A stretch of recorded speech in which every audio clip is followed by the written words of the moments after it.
All right, hello everyone, and welcome to the Geomologist Presents. We are today continuing our ongoing play of AD&D. We're using the AD&D First Edition rules. Here's a cover of the Afridi cover from the First Edition rulebook, the Dungeon Master's Guide. I don't have the idle cover. I used to have the idle cover, but I was able to get this at some point secondhand. This is the Elmore cover here of the Player's Handbook. But we are playing through, and I don't have a visual for you for that. I guess I should have dug it out. But what we're playing through is the classic Slavers series. Right now we're playing Skip Williams' 1999 Danger at Darkshelf Quarry. So it kind of fills a gap where if you the Secret of the Slavers, Slave Pits of the Undercity starts at 4th level, and the Danger at Darkshelf Quarry, which Skip Williams put into this sort of compilation that came out circa 99, between 99 and 2001. I don't remember exactly. And I guess it was, what would that be? 30th anniversary? Anyway, so it came out and filled in that gap. It's been pretty fun so far. And I'll introduce the players and we'll just jump into the action. I will say that the last time these guys in a running battle from the main level of the quarry to their lower level took out 30 goblins, 2 priests of some elder elemental god, and a couple of baby mud tigers to boot. So I will introduce them as I see them on the screen from right to left. And you can tell me who you are and who you're playing. So first we have Greyhawk. Hi everyone, I'm Greyhawk, and I'm playing Riordan, a now nearing 3rd level human fighter. Still need to train up for it, but Carl's at least kind of got us the hit points right now. All right, and next we have Wolsey. Hi, I'm Tim Woolsey. I'm playing Bronson. I've got my trusty dog Shepherd with me. I'm playing a soon-to-be 3rd level cleric, neutral good. Nice. All right. And next we have Amy. Hello, I'm Amy. I play Arlindia and her trusted recon toad Bufo, who are, let's see, Arlindia's over here and Bufo's probably sitting in his sack. The little box sack on the bag. That sounded wrong. Okay. And what is she? What kind of character is she? She is an elven, and she is neutral good fighter and a magic user. Cool. All right. And next we have J-Ro. Good morning. I'm Tim. I'm playing Zorik. He's a half orc cleric fighter. I couldn't hit anything with an arrow last session, so I'm hoping better luck this time. So hope y'all enjoy our adventures.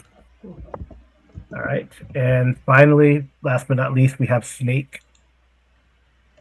Morning, everybody. I play Veer. He is a half-elf fighter, third level for hit point wise, and exceptionally strong. Thank you. Nice. All right. So, like I mentioned, these player characters, these player heroes, we'll call them, they took the keep a couple sessions ago, and now this last session they delved into the quarry of these mines, which is the Danger at Darkshelf Quarry. So they have, at the keep, they have called up their allies from Darkshelf to hold it, maintain it, just in case. Although they think most of the enemy is going to be inside the quarry itself, and they cleared the 1st level, went down to the lower level, and then from the lower level, it was just, like I mentioned, a running battle, and you can see the X's of goblins everywhere that have to be cleaned up at some point, or else, disease and stuff. So, but we kind of ended it there because we just didn't want to pause in the middle. I think that was the wise choice.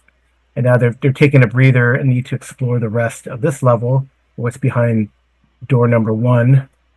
What's down this way, and then maybe explore down to the next level. They do know because of some recon from Bufo, the recon toad, who swam up this into this cave, that there are some larger mud tigers in this sort of underground, I guess, grotto area that has like a little ship, and I guess they pilot the ship, or not a ship. It's kind of more of a rowboat. They pilot the rowboat through here and out to an awaiting slave ship. So none of those have been sighted in the recent history. So all right, so I guess we could start with, anyone want to do anything in this sort of breather in between battles? I think Arlindia wanted to go investigate the mud sharks and see if she can't figure out, are we looking at something that's been conjured or something that's been brought in? You know what I mean? So basically teleported, maybe. Yeah, I don't know if anyone has. I know that someone had some sort of secondary skill or background dealing with nature. I'm not sure. I can't remember, honestly. Yeah, I have animal husbandry. Yeah, so you could probably pull out and examine, pull it, either the one that's here or the one that Arlindia took out that was in this little mud pool here. You guys can examine them. So I guess when you kind of play around with them, they really don't look. I mean, I guess in your recollection, Zorik, they're not really from. They're not natural creatures. You've heard that they're summoned by clerics with some sort of affinity to the elemental planes. But maybe they kind of either summoned or however they do it, they've stayed here and they're kind of like invasive species, if you will, invasive species from one of the elemental planes. They kind of have been able to multiply, so they are a danger. They're invasive species, right? So an invasive species. Yeah. So I mean, because they kind of take over. They take over like an ecosystem and ruin the hunting or whatever. Animal husbandry in the area is notorious for that, right? So Okay. kind of like introducing the snakefish to like the lower Mississippi, and they're like everywhere and they eat everything. And the Chinese flying carp and tilapia, also I think, right? Anyway. The tilapias are the bottom feeders that are taken over, but the ones that when you scare them, they fly out of the water. Oh yeah. Wow. Okay. Let's see, what else would you know about them? Oh, as you kind of like play with them, you notice that there's like a little bit of magnetism around them. So like your ferrous metal, it's kind of slightly magnetic. So when they're alive, it might be worse. Oh, so they use them to find the ores in the mine. It's possible, yeah. It's possible they could be using that, yeah. But if you have metal armor or a metal weapon, it might like slow you. Oh, kind of like a rust monster. You think they're corrosive too, or? No, it doesn't seem like they're corrosive. It just it magnetizes it temporarily. Oh, it goes away. It goes away after about 12 seconds as you kind of move away from the creature. But you can play around with that, like do some experimentation. So does that mean if we took another magnet and put it towards it, it would push it away? I don't know. I don't know if you guys understand magnetic fields necessarily. Maybe like alchemists do. Maybe it's not. I'm describing it as magnetic for our modern audience, but I don't know if like a pseudo medieval Renaissance would understand a magnetic field unless they were like a scholar. So I guess there's like a resistance. It's probably the best way to describe it. There's a resistance that kind of slows you for about 6 to 12 seconds, and then you're like, oh, that's interesting. Even on the dead bodies. You did see that. I think that they have an electrical burst of some sort. Mm-hmm. Right. But that's the extent of it. Okay. And if you cut into it, You don't find necessarily any gland that could do that. Maybe I don't know. Let's do a roll. I would guess. Let's just do like what we do in Hyperborea, a test of intelligence. I'm not the intelligent one. I'm got the wisdom. So I have a 16 in intelligence. Yeah, so roll. I think you need a 3 or less to see. Roll a 20. No, roll a d6 and then roll. There's a. Oh yeah. Oh wow. Okay. You're very knowledgeable. I'm wise. Yeah, I don't know what that would be. Maybe you're able to. I would say that was a pretty good roll. So maybe you're able to find like the gland that you think discharges the electricity. It might have some residual electricity. I don't know if it would do like damage as much as they did, but it might scare somebody. Okay. These are small ones, right? This is like a small one of the like a baby magenta. Right. This is probably a ridiculous question, but would be on the forefront of Arlindia's mind. Mm-hmm. If we were to cook them, are they edible? I'm sure. I mean, anything is edible, right? So. Well, but I mean, some fish are poisonous, and I mean, it'd probably have like a metallic taste to it, but I'm sure it's edible. Because Arlindia would suggest the ones that we've killed, let's see if we can't put them aside and we can test the theory, cook it, and feed it to the one that we're holding at the keep that's not quote-unquote our friend. And if he reacts to it, then we don't feed it to everybody else. But if he doesn't, then we have plenty of food. We'll think about that when we start a gourmet restaurant. Yeah.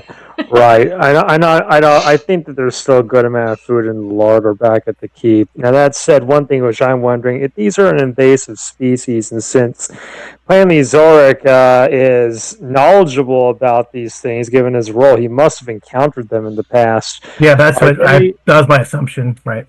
Do they give live birth or do they lay eggs? Because if this sounds like kind of a problem in the area, we might want to wipe these things out, actually, since they sound kind of nasty. Yeah, I mean, it could be a way for clearing an area of undesirable species. Right. I mean, Arlindia's only point was, if we're going to unalive them, why not let them not go to waste? We have to get rid of the bodies anyways. Yeah, they probably lay eggs. Yeah, well, they're sort of reptilian. That would make sense. I guess the point is that if we see a bunch of them, we might want to think about destroying any egg clusters, because it sounds like these things were brought here so they could probably summoned by these priests of the eye, and then just allowed to propagate naturally from there, since they sound kind of mean enough to keep anybody at bay. We know that they were guarding the way out to the river through the hidden waterway below the quarry. So that must be kind of their guard mechanism there, to stuff with all these semi-wild animals, aggressive, mean, and that'll probably keep the riffraff away. Mm-hmm. Yeah, potentially. All right. So to try to get us back onto the task at current hand right now. Yep. I suggest that we do a little bit of healing. Does anybody need wounds bound? And we could do some healing, because I suspect there are bugbears behind this door. I think that we could probably heal up, take out what's behind this door, and rest up, get what we need to, because we will have secured this level, I think.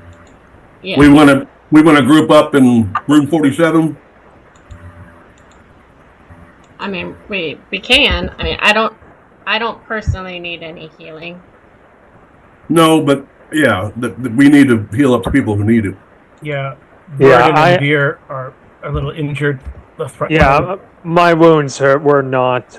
My wounds have not been bound, so I would actually benefit from healing even before any kind of magical forms. Yeah. So we should do that, and then if our thought is that this door where Veer currently is the next thing we have to go through, probably we just keep an overwatch at room 49 while we're doing this in case somebody decides to come through.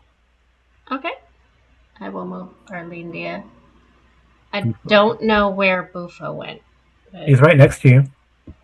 Oh, there he is now. He was in the black space. In the black space.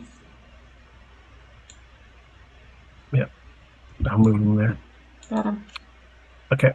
Yeah. All right. That's fine. So I guess since Arlindia's on the Overwatch, go ahead and roll me a d6. Oh, she would have her bow out and trained at that sink space there. Okay. And at the door? At this door? Well, at both, but... I mean, you can take a look in that sinkhole. I mean, that door, I believe, is locked or closed, so she could easily turn to that, but the sinkhole is open, so I would think she wants to protect from that first. But what did you want me to roll? A d6. 4. Okay. So if you look in that in this room, thousands of small pale fungi carpet the floor. In this room? And most of the walls in this chamber in 49. It smells like old grease and other worse things. And then the hole is wider than a human. It's tall. It gapes in the center of the floor. So it looks like it could be a garbage chute. And as you look, it does look like, as you kind of peer down there, you do see the bottom about 60 feet below. Okay. Because you do have infravision and stuff. Yes. And is there anything in there moving around 60 feet down? That's a good question. Okay, so you said you still needed bound? Yeah, someone can have their wounds bound, so I guess was that D3 Right. we decided? So I have those pre-treated bandages. Yeah. And this allows them to get what?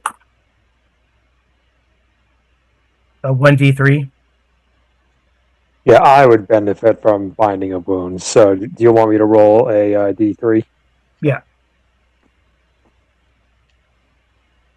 Yeah, I would too. That's 1. Two. Oh, that's 2, actually. 2 to roll 3. And then Snake also, I guess you could roll for Veer. Certain sameness going on here. Yep. Those are some good pre-treated bandages. Mm-hmm. So down there, you see like well, infravision doesn't really show you. So there's like a huge mound of fungus at the very bottom of that, on that trash heap, kind of growing from that trash heap. Does it? It would probably benefit from some fire. Right, but I was thinking, should I send Bufo down and see if he sees anything? You're gonna have to drop. He can't really climb. You have to Yeah, with a 60-foot drop, he's not getting back up. So if you No. do that and you encounter something, he's probably dead. No, Yeah. I was thinking we have his box, and we've done it before where we put him in his box and then I lower him down with the rope. That could work, although I think it's risky. If he's surprised, there's a risk there. Okay, well then I won't do it, and Arlindia will come back over here, just a few steps back, and train her bow on the door then. All right. Yeah. So nothing's happened so far.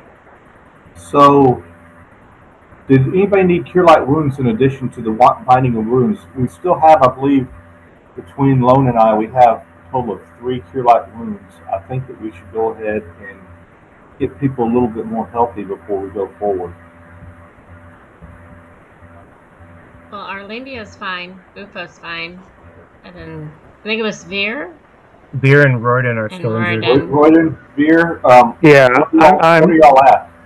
I'm at 17 of 22, so only being down 5 hit points, I'm not overly worried right now. Okay. But it Veer looks, looks like he's at 16 of 26, so he's got more serious wounds. And then Shepard was at 6 of 11. Shepard's probably the one who's most vulnerable since a critical could Yeah, probably down to Yeah, I will 0. definitely cast a clear light on Shepard. Did you bind Shepherd's wounds? He- No, I didn't. Sorry, I forgot to. I would have rolled the 1. So. Yeah, so you could roll a d6 divide by 2 to give him the. Okay.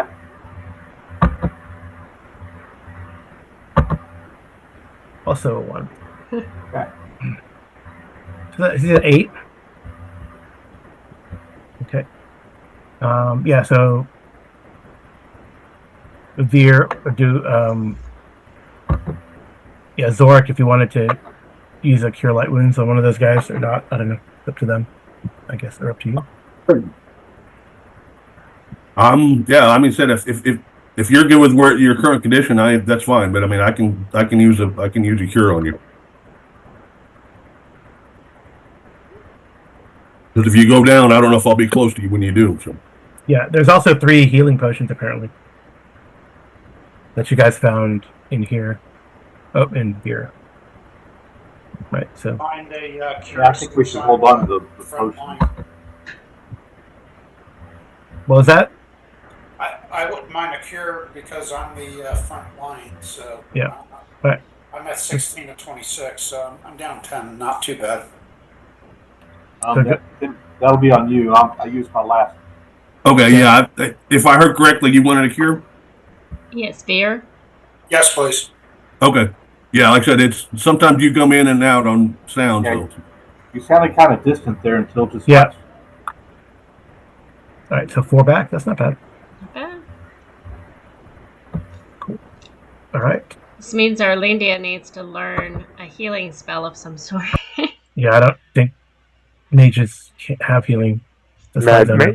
Magic users typically don't get healing spells. They got a couple tricks that they can use to deal with like dead people in the way of reincarnate, but that carries its own risks. Yeah. Yeah. Okay. So I guess you're gonna. Anything else you guys want to do in this hallway, or take up station back at 51, or knock on the door? I don't know. Well, I mean, I'm not going to knock on the door until everybody's ready. No, I know. I don't know. Maybe Veer was gonna go up there and knock on the door. Yeah, if you go to here, you look up and you can see, it goes up. Did we find any keys that would open this door? I don't think you did. We found some keys in a desk at one time. I mean, we have them on us, but I thought those keys were just for the keep. You never know. We could always try.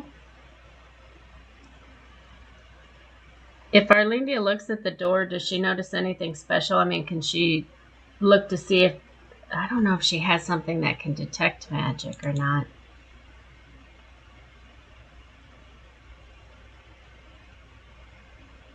She doesn't have detect. Yeah, it looks like it's. She has read. Yeah, I mean, our magic looks users like and strong have kind of become our thieves. So Yeah, it doesn't look like there's no lock. There's no mechanism on this side. It must be on the other side. Like it's open from inside. Okay, so we'd be pushing. Or knocking on it or something. Well, if we were to push in, it's going the wrong direction. So we would have to focus on whether or not it would be able to be destroyed, right? Yeah. What's it made out of?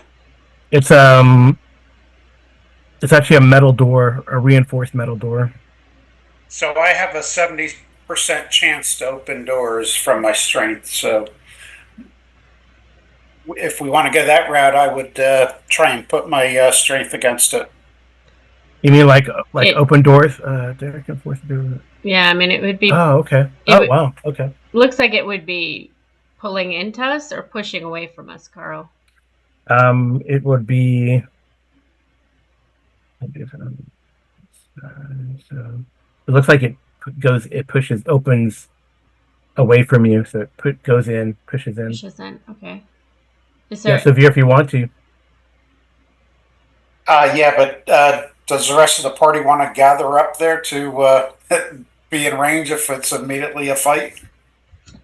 Yeah, we'll head that Yeah, way. There's just kind of a cluster of characters right there right now.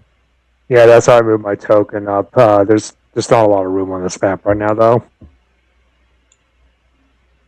yeah, Bufo's with her. He's just gonna sit down yeah. here. So I can position people, and then you can tell me if that's like if you wanted the bowman, right, like here, right? They could be there, training on the door. Oh, wow. Yeah, that puts us in point blank. So Is it really like your bend bars, lift gates is 70? Oh, 70%. Okay. Yeah, open doors is 70 and bend bars is 30.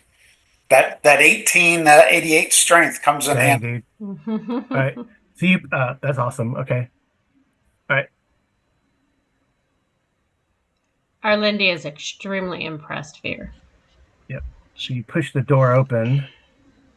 Hold on. I gotta give me a second. No. That's fine. I'm going up there as well. Like I said, like he said, there's just not that much room up there on the map. Yeah, that's fine. That's Mhm. I fine. just wanted to go ahead and state that. I'm assuming everybody's like right behind you, Veer. Except for Bufo, he's in his box. And Bufo's here, but not there. Mhm. I just don't want to lose him in the abyss. Okay. Map. I'm just grabbing something from another map. It's okay.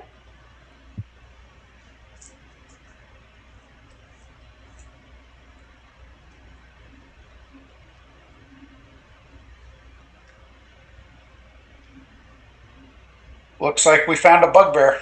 Mm-hmm.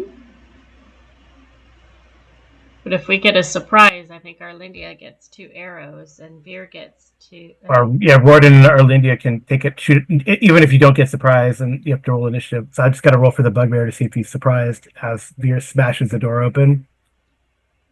He's surprised. Okay, Veer, you see him like, oh, he says something in orc or a goblin. Sorry, he says something in goblin. I don't know if you So, understand. He yep, says I can understand Goblin. he says Yeah. you're not Brubrock. Right.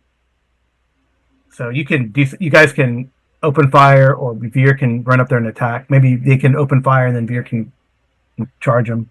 I was going to go after this one over here because this one's closer to Warden.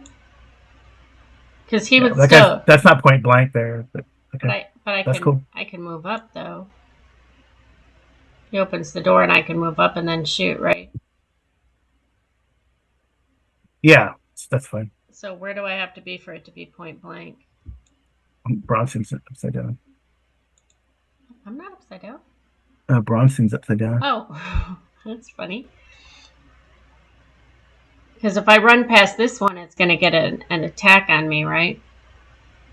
Yeah, but you can move up to here. You can move past it without getting in it. They don't have reach or anything. You can get to there if you wanted to. Okay. And show fire away.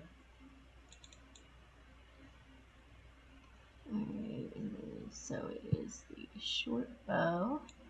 And then she's point blank, so she gets the 2, right? And there we go. Boy, that wasn't very good. That's a miss. And then, do you want me to take both now or wait for my second one? No, go ahead and take the shots. That's fine. Okay. Come on, do better. That's a miss. Didn't do better. Roll a d12. Why? because you rolled a 1. You rolled a 1. It's a critical miss. 1. Nothing happened. Just a couple bad shots, unfortunately. All right, Royden, do you want to take the shots? Yeah, let me see if I can pick out the one closest to Veer to start with. Okay.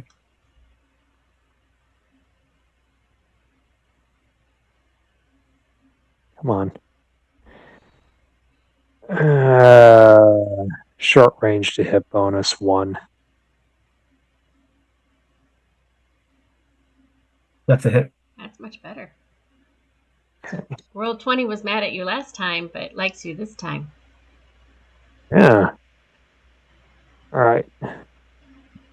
Oh, okay. That's not so hot. But damage is damage. Are you in point blank or no? Let's see. This is probably what? It's I'm assuming Rorden. Yeah, you are. It's 27 feet. Yeah, I was gonna say. Right. I was assuming Rorden was pretty much like right behind Arlindia, so he should be. Yeah. Then second d6 here. All right. So 5 points. 5's not bad. All right. Second attack. We hit. Did he hit? AC 5 is a hit. Yay. All right. 8. It's more like it, but he's still up. Okay. All right, Vera, use that exceptional strength. Hack him down. Unless, I mean, Zora can take shots too if you want to do like missile fire first before people charge into melee. Yeah, That's I'd rather let the missile go first. Yeah, that's a better idea. And yeah, I'm not going to fire into. Yeah, well, they haven't moved into missile to melee yet, so you can shoot without worrying. You can shoot at this one here, right? So or try to finish this one off. Oh, they moved. Yeah. So you can take a shot without worrying about hitting one of your companions. Sorry. Could you move this? Oh, do what? I could take a shot without not worrying about anybody. Yeah, yeah. Because Veer hasn't charged him yet. Oh, okay. Then that I guess the far one. Okay. I'm gonna get down to my weapon. No pluses for surprise. Yeah, I guess it could have been, but I don't think that would that have made either of mine with no. I was like, I don't think so. Definitely not the second one. That's a miss.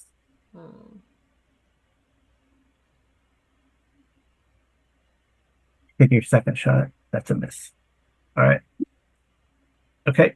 I guess Veer to melee now. Or Veer right. Bronson, I guess. I'm sure you guys are all. There's enough room that everyone can be huddled around, right? It's not a big. So, deal. Bronson, do you want to move in there first and try and finish off that one guy? Because if you're successful, then I'll move past Orlindia and try and hit the next one and put a buffer between him and the archers. Yeah, I'll do that, but I'm gonna leave Shepard in the back. I don't want him going up there. He's kind of hurt. Yeah. Don't want to risk killing him at this point. Okay.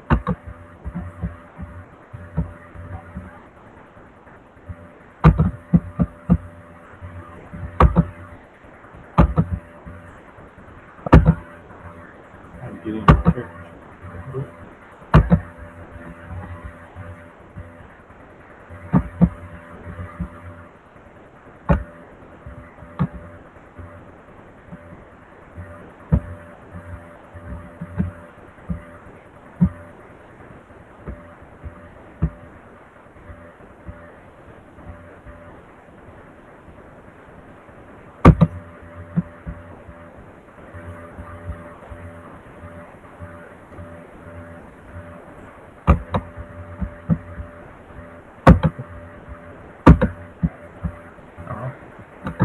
That's a miss.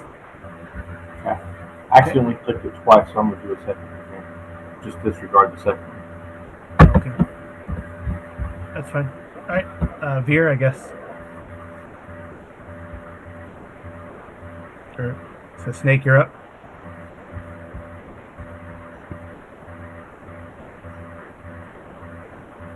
You're muted. Oh, sorry. Anyway, I was saying I would move forward a little bit and attack him, and I don't know, I only rolled a 10, so. You attacking this one here? Yeah, the one that's wounded next to me. Okay. Yeah. So it's kind of.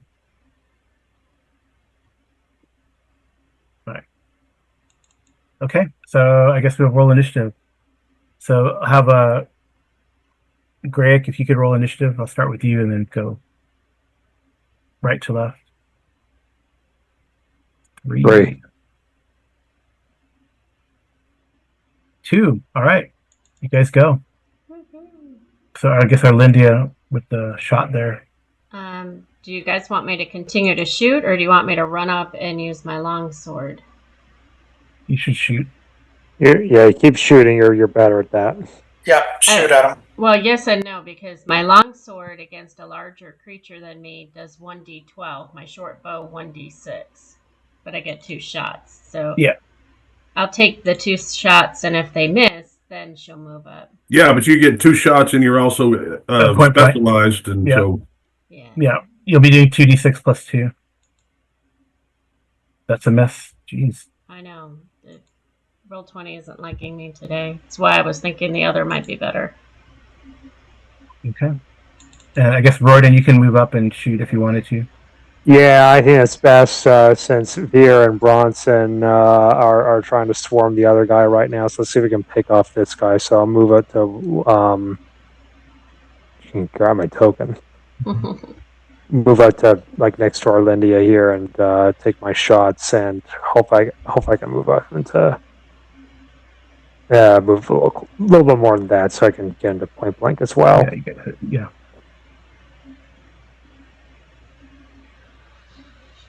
All right. Had 2 actually for point blank. Yay, you hit. All right, that's a hit. And this. 10. Nice. She's just letting you make up for last time when you didn't hit anything. She's empathy shooting. Evidently. All right, second attack. Since That's they're it. letting us Yep. do those right away rather than after their turn. Yeah. Mm-hmm. Nice. So 5 points. Yep.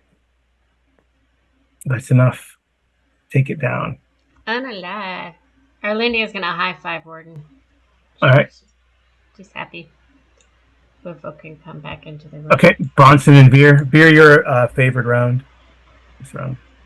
I was going to ask you if this counts as a favored round or not, since the first one was surprise round. Yeah, it counts as a favorite. To me, it counts as a favorite round. 13. I think 13 is still a miss. Let's see, 13 hits an AC of 4. Oh, then it's a hit for you. Oh, yeah. Okay. Yeah, it's a hit. So is he a large creature? If he is, he took 12 points of damage. Yeah, you lop off that thing's head. Or most of its head. Most of the head. All right. And I think yeah.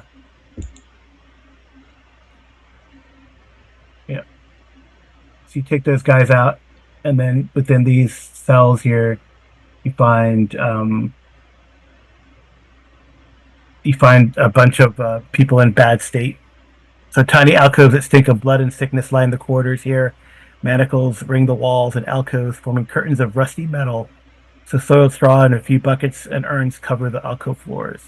You count like 28 folk here. They're all look cold, exhausted, hungry. So they're not in. I mean, they're definitely like been maltreated, but they're not like totally decrepit. I guess they need to keep them somewhat healthy. Yes. Yeah. Can we look at the bugbears and see if there's any keys on them? Oh yeah, I think there's. You probably find stuff in like that corner there. Okay. Because I know Yogi is there holding the light for Zorik. Does he want to come in with the light and unlock? Yeah, there's piles of furs have 3 silver urns. Okay, so piles. One has live coals like a bed warmer, and the other 2 have 300 gold pieces each, packed in ash. 300 gold per bugbear. Yeah. And then the urns are worth 25 gold pieces each. So a total of 600 gold pieces and 2 urns worth 25 each. Okay, and 2 by 2, so. A rich room, very rich. Yeah. You say there's a bunch of slaves in here. Obviously, we want to free them. Yeah, Unshackle them. their keys hanging on the south wall that fit the manacles. So in this, See if there's any knowledge that they might have of, potential other creatures that we'll be encountering, or secret rooms, things like that. All right. So actually, one of them he kind of shakes your hand. He's in a little better. He looks bad, but then he kind of seems more aware. In fact, he probably even picks his locks of the manacles. He probably was about to go up and help, but you guys didn't need it. And he goes, "Hello, I am Quan. I work for Nastor in Darkshelf. Pleasure to meet you." So, Quan, we were looking for you. And you found me. So they were worried that something happened to you when you did not return. It was getting heated, and I wanted to stay as much as I could with these people, just in case I was gonna. If we were to be shipped, I would have tried to do something to not let that happen. But fortunately, that did not happen, and you have arrived. I guess you have worked your way through here. I thought I heard combat.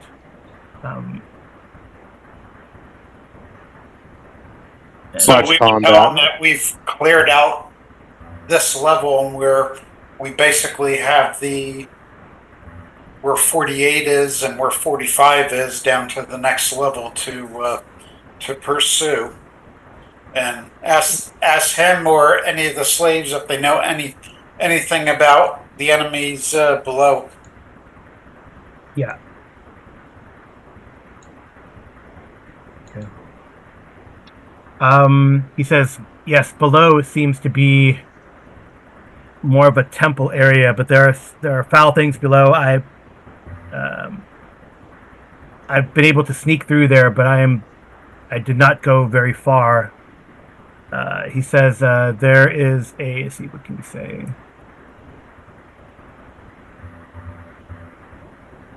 Because sometimes I sneak out of here when they move us around. But this was a harder place to get out from. Because what of the keep? The keep is ours. Nice Star is already there. Oh, Bazali's dead. Well, his name's not really Bazali. It's Brugrok. He's an orc.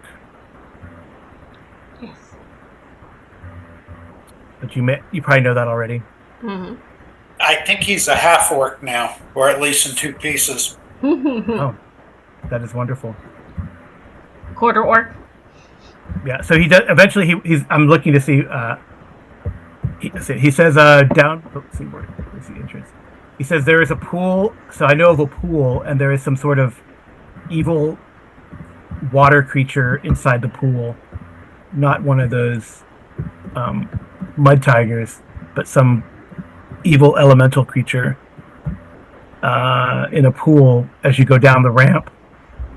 That might be our prime suspect for what's causing mutilations then, since it doesn't seem like the guards were hacking people up so much, but maybe they have got another monster that they've been feeding the locals to. He says there's actually troglodytes too that live down in there in those warrens. There's a few of them that are under the employ of these evil priests and slavers. There are also undead down there. Zombies I've seen that fly the rubbish heaps. But I think there's some other foul things. I feel like there's some sort of charnel complex, maybe where they throw dead bodies and other foul. And he says there's also he says the troglodytes, I think, care for the mud tigers to some degree. There is another cleric of the eye down there, who is sort of their overlord. I don't know. These clerics seem not to have names, but only designations, like the first, the second, the third. I think this one is the first. Well, the second and third are sleeping. Oh, so you've killed them then in their sleep? That is No. Not quite in their sleep, but they're assuredly dead.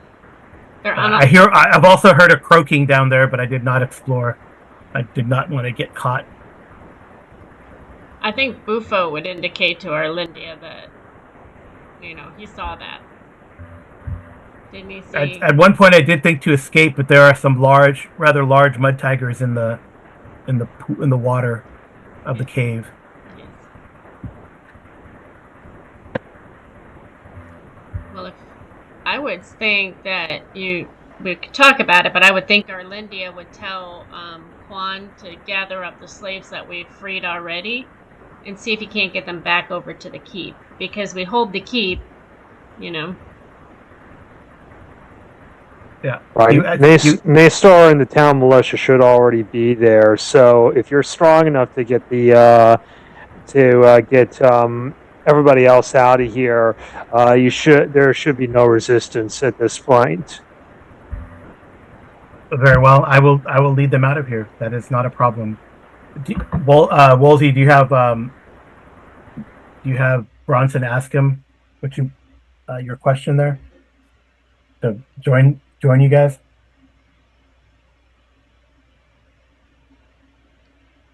I would think so. But, I mean, the slaves could be able to get to the keep on their own, right? Or do you want... I've got a suggestion. Yeah, how about we'll see if with Quan, would you like to join us? You seem to have some sort of rogue abilities and some familiarity with this place. Well, I am no rogue.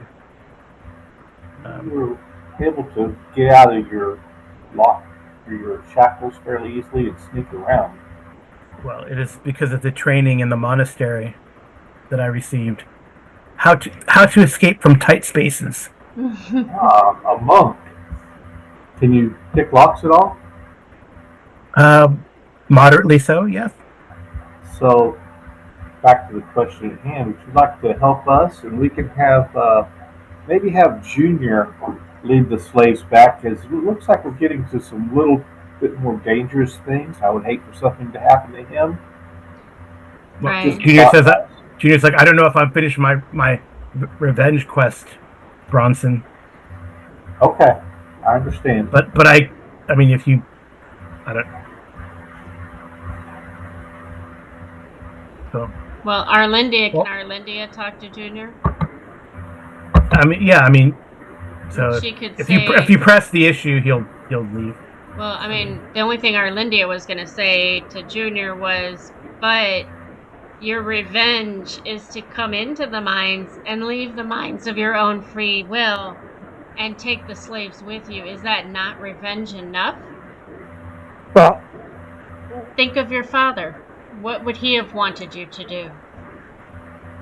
Well, I think we should bear in mind here that leading the slaves back out to the entrance, I don't think it's going to take that long to do. I mean, we could set up in around 46 and wait for either Quan or Junior to return, and then we just simply link up again. Unless your plan is deliberately to have Junior exit for the time being to keep him out of harm's way. I think that's what we're after, is keeping him out of harm's way. And maybe Quan would want to use the bow for right now. Yeah, that's what I was getting at. We seem to be getting to a little bit more dangerous things. I was thinking maybe he's done enough. Didn't want anything to happen to him. And I do think that Quan would be useful for us as well. I mean, he does have the ability to pick a lock and that type of thing as well. Plus, he has knowledge of this place. So right, no objection there. I do think that Quan working with us is a great idea. Yeah.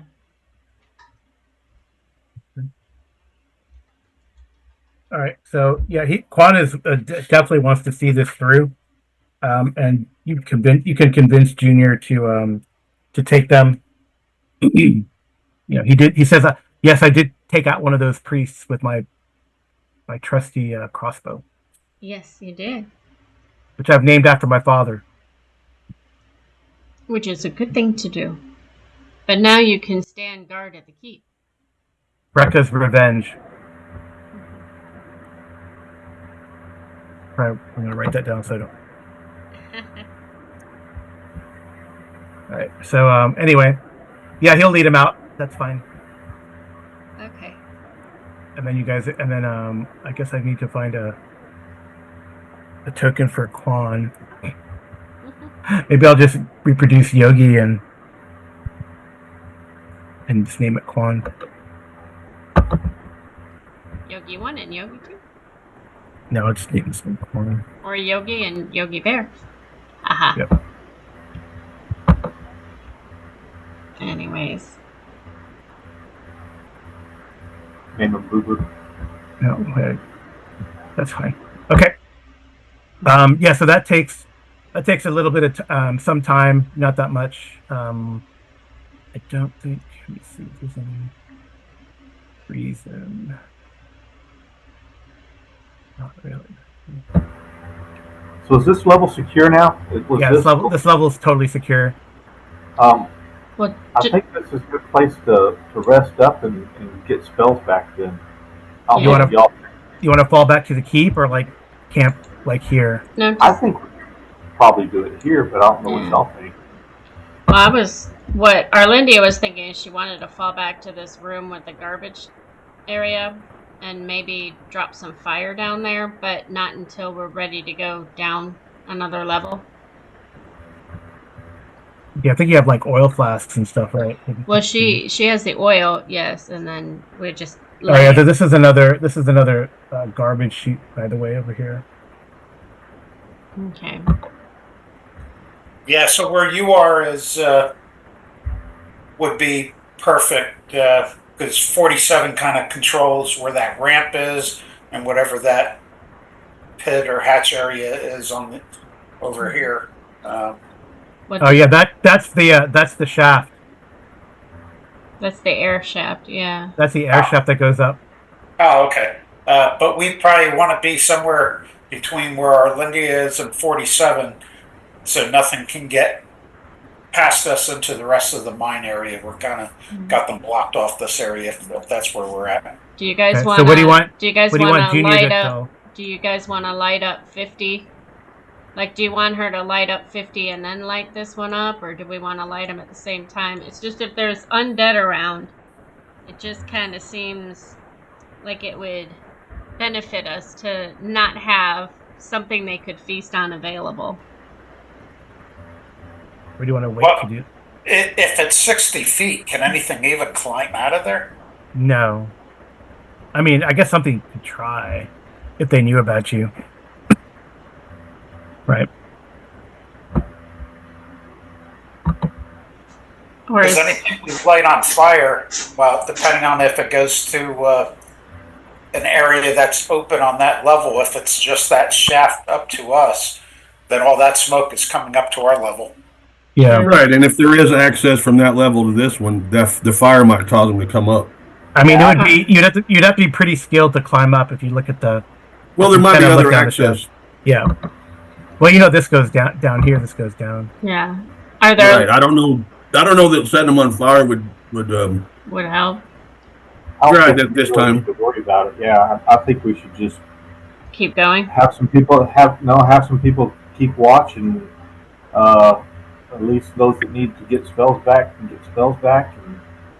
And it's not like we're going to be here for a day. We're talking a few hours. Yeah. Okay. Yeah, I'd agree with that. So let's just move you guys to this area. So. Yeah, let's just camp out for a little bit here.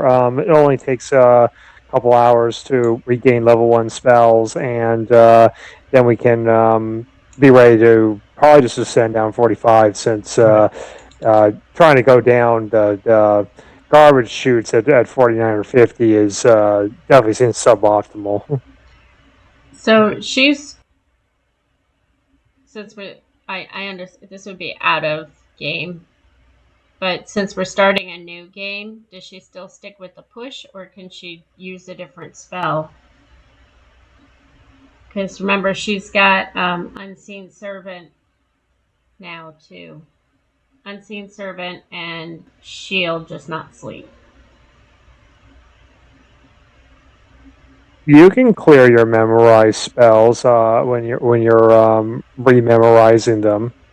Okay, so would it make more sense for us to do Unseen Servant, Shield, stick to push, hold portal, or can she attempt to learn Sleep while we're resting? You can't do that yet until you actually train. Well, I did get to level 2. I tried it at level 1, but yeah. But we'll. Oh, I see. I guess you could try, yeah. Because you technically leveled up. Huh? I thought we were just getting our hit points back. I mean, I didn't get to get my spells for level 2 and 3 as well. Oh, but she the difference is that she found that spell in a book, right? Yeah, they're in a book, so I can attempt to learn it. Well, you can wait to train, right? So then you get some bonuses. I'll wait. Right, but because she couldn't learn it, there was some of the somatics in the spell she wasn't able to figure out what she's saying wrong. So she's still going to need training to figure out what word she's saying wrong. Yeah. Or what's the verbal and the somatics. You know, she's not doing her hands right. She's not saying the pronouncing a word correctly. Yeah. All right. So would you guys prefer Unseen Servant, Shield, or Push? I think the whole portal makes the best Hold portal? Actually. Okay. Yeah, just in case you guys have to flee, then at least you'll have a round of a held portal.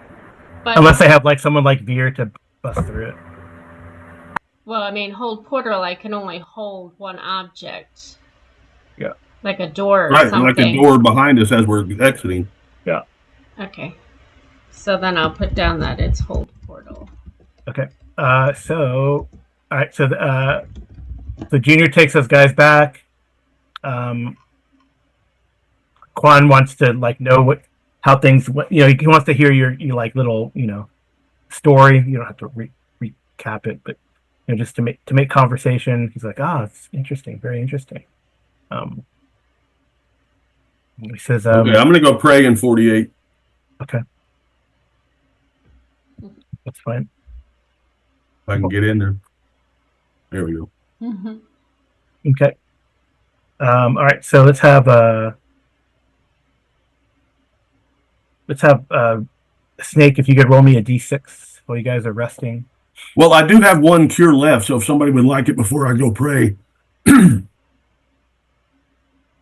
Either Veer or Rorden, I think, or Shepherd. Or Shepherd, yeah.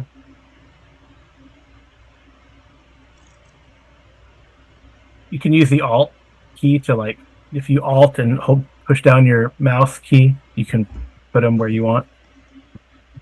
By the way. Yeah, holding down Alt turns off the grid snapping. Yeah. I forgot about that. I'm going to pray as well. Did you go ahead and do the cure on Shepherd? Does Shepherd need it more than any other at the party? I mean, he's 8 out of 11, so that's one hit potentially.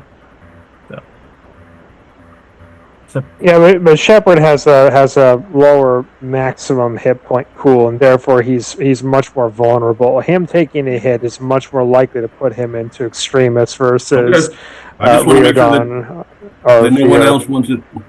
Yeah, you could probably give Veer and Royden one of those healing potions just in case, right? Yeah, I'm not Snake. Yeah, unless Veer wants it, I'm not trying to speak for him. No, cast it on Shepherd. Yeah, so he's fully healed now. Yeah. Okay, he's up. Yeah, so remind me, Bronson, too, if you're going to keep up Shepherd as a companion, we can figure out how to train him up as well. I'm sure we can figure out a method. Because then it's kind of ridiculous if you guys keep going up in level and you want to keep Shepherd around and 11 hit points isn't going to...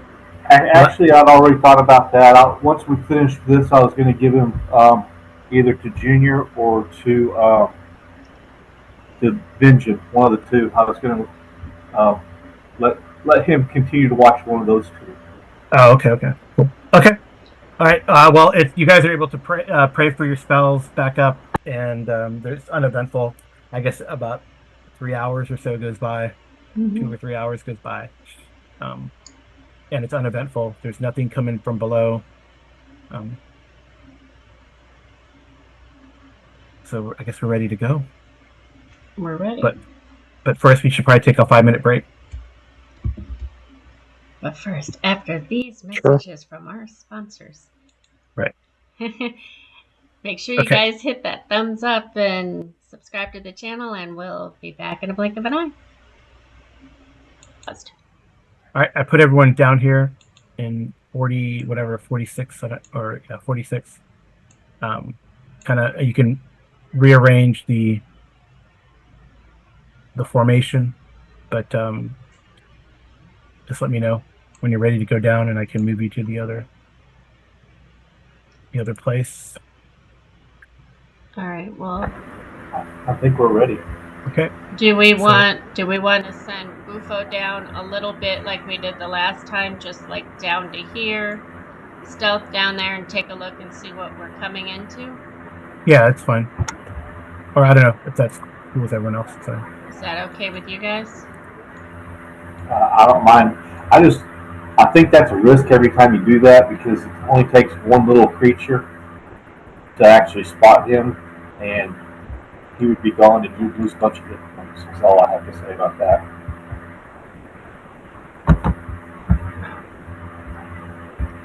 I mean, he's not going super far. Yeah, so. He just goes to the bottom there. And looks out. And sees. Are we moving to what's down below now? Yeah, so just trying to keep it in our viewer's eyes here. Yeah, so that's what he sees. I could shift you guys back. Yeah. Okay. Then if he can find there's a pool. There's a pool there. Okay, so is there a dark place that he can burrow his little feet into and stay out of sight? Yeah, I mean, so I guess he sees. There's a door. There's a door and there's a pool. That's about what he sees. I don't know if he wants to go into the actually into the room right now. It's just in this little alcove area. No, he'll move up once everybody starts moving. Yes, he can like bury himself in the mud. Right. It's definitely very muddy down here. Like I was thinking, like over here. Yeah. Okay. So he's kind of out of the way. All right, I'm gonna move. Okay. Quan's gonna be as stealthy as possible. I move down. Put him like here. Okay. I'm putting Veer after him. Is that okay, Snake? Yeah, that's. And then the bow people. Yeah, Arlindia would be like right there, keeping an eye on Bufo.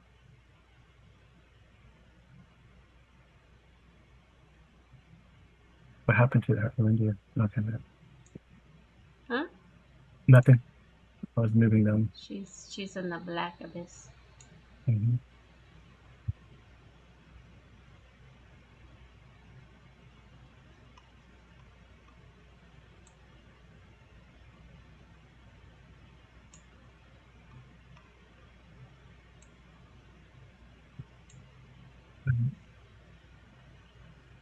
Doric, Bronson, etc.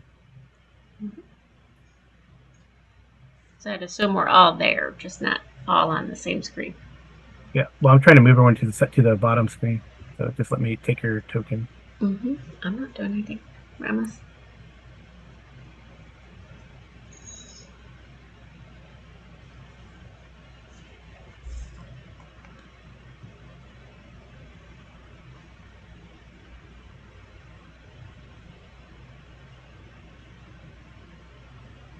Oh shit.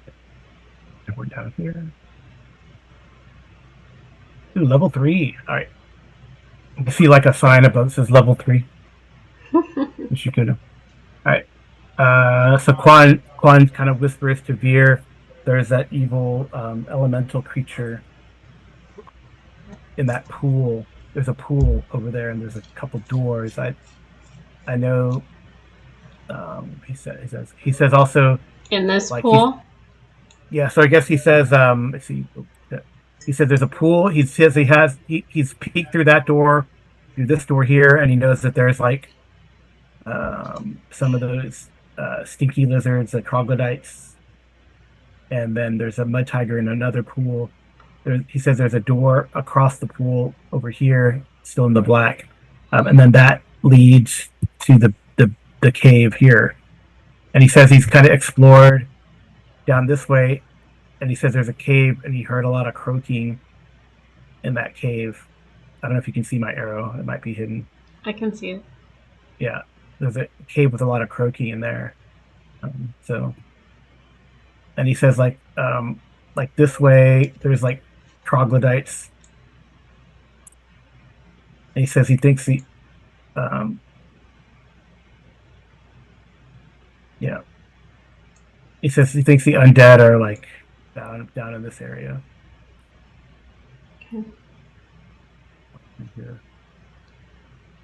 So Okay. if Bufo moved here, can we fill in that black spot? Do you want Bufo to move there?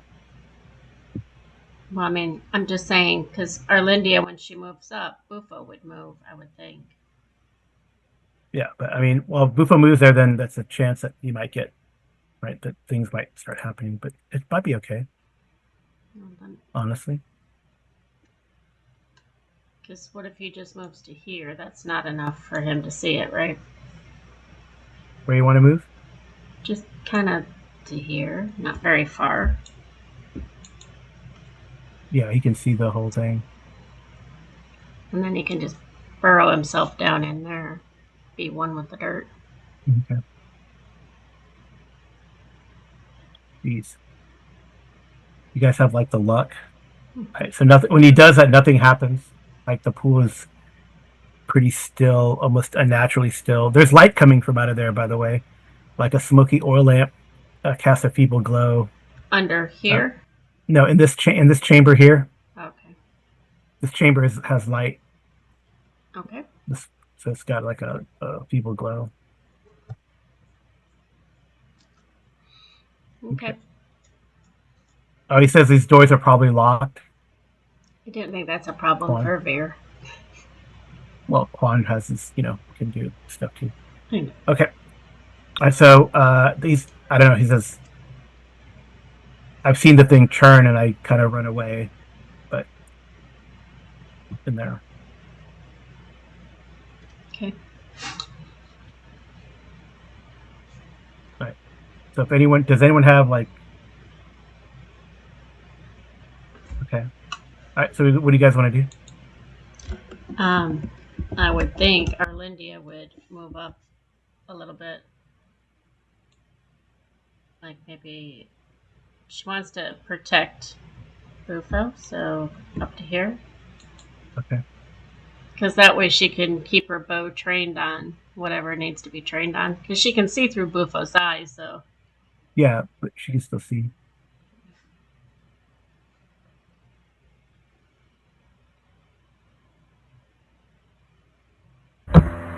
I think that either Zorik or myself needs to be towards the front if there's potential for some undead up there.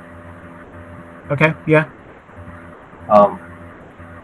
Zorik, if you or me, who do you think? Well, I said to you, if you need to stay with Shepard, I can go up front.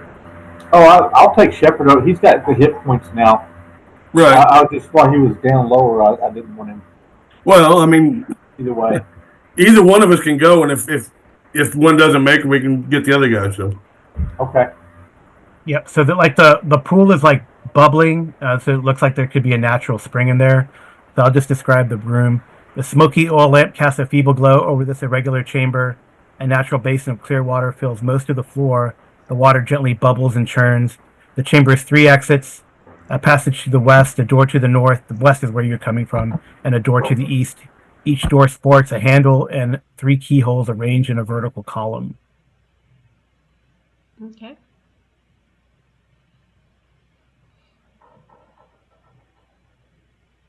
Oh, with porno. Since we're this. So does Juan know anything about this pool? He says, yeah. He said there's some sort of creature in there, like an evil elemental of some sort.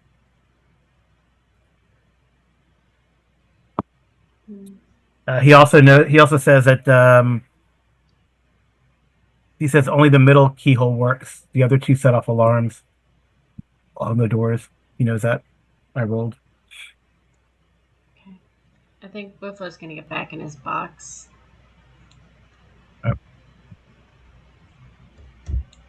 So like you said, he says this way leads to the beach or the cave. Says this way. He says I think this is he knows there's a mud tiger and some troglodytes in there. He's peeked in, and he thinks this is kind of where the cleric hangs out. The first.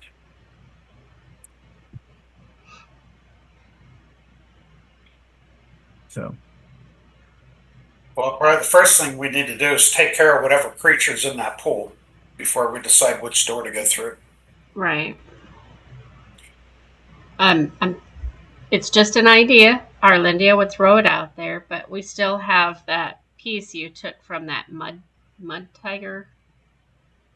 Do you think if we threw that in the pool, it might not be strong enough, but would he think something is in there and attack it, or do we want to grab one of the unalived bodies and throw it in there and see what happens? Yeah, maybe grab one of those goblins and toss it in there, see if it provokes any reaction. Okay. All right, there's some goblin bodies up there. All right, so he's gonna. We could even walk up there and take one of the bugbear bodies and throw it in there too. Well, there's like some bodies here in this room that you guys took care of. Give me a sec. Yeah, I'll go upstairs and grab one since I can carry it easily on my own. Toss it in there. So boys, that shepherd, severe. Okay. Just give me. If he's doing that, then Arlindia 1 second. Well, I'm just saying she would get into a better position to protect him. As best as she can. Apparently she's not been shooting very well. But she's still got your back as much as she can. She also has a sword.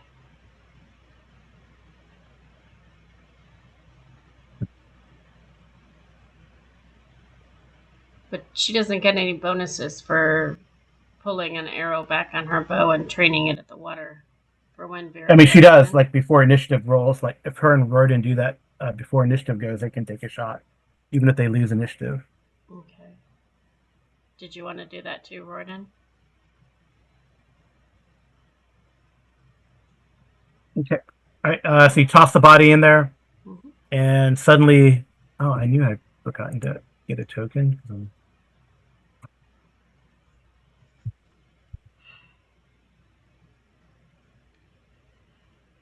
Oh, that's perfect. What kind of arrows are you using? You know, you got those arrows that were soaked in oil. All right. So this creature kind of comes out. That's cool. I actually had a token for that. And that creature kind of comes out, and it sort of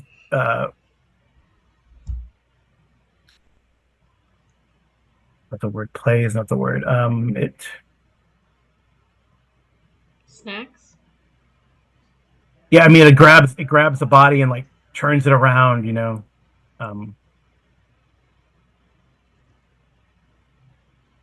Okay, does it look like an elemental or something that we can shoot and attack and kill? I mean, it looks like a thing of water, right? Okay. So yeah, you can if you wanted to. Yeah, so it's distracted by turning over this dead body. So if you guys want to do something, yeah, I'll take my shots unless Roden wants to go first.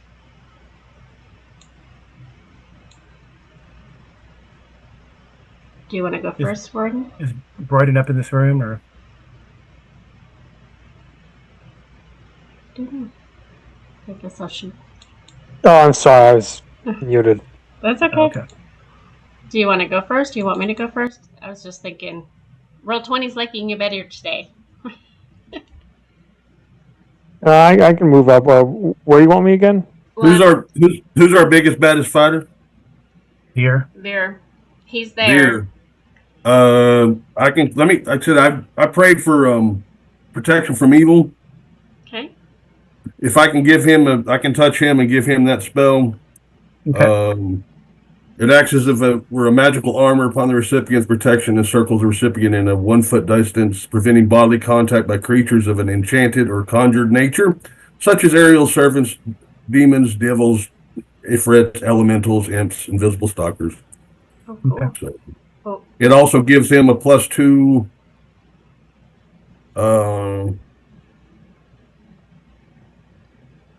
+2 to hit. Oh, nice. Oh, yeah. Warden, I'm assuming you would have moved up and taken position and pulled back your bow at the same time Arlindia did, so you would have been up here if you wanted to be. Right. Yeah, it looks like he's right below me on the map. It's a little bit scrunched up in here. Yeah. Yes.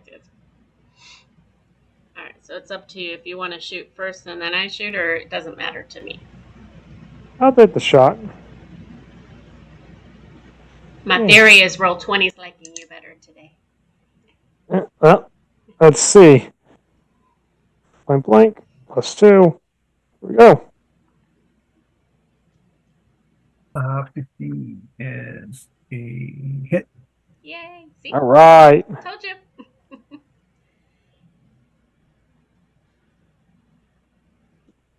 D6 +1, and then just D6. Yep. It seems like it's not super effective against this thing. It like shoots through it, tears a little bit of it off, but passes through it. This is just a question. Yep. Magic. Might need to switch to using Bazaar as a longsword then. It's going to need a magical weapon. Well, my question is, if I use Hold Portal on this lake, can that elemental still move? Yeah, that won't do anything. It wouldn't do anything. Okay. So she could... Well, I mean, she already had her arrow out, so she has to let go of it, you know? Yeah. But do you want to take a second shot, Warden, or are you waiting, or what do you want to do? You guys have never encountered something like this before in actual gameplay, so you probably don't realize that Yeah, you're just going to take your second shot. Yeah. Yeah. I'll take the second shot.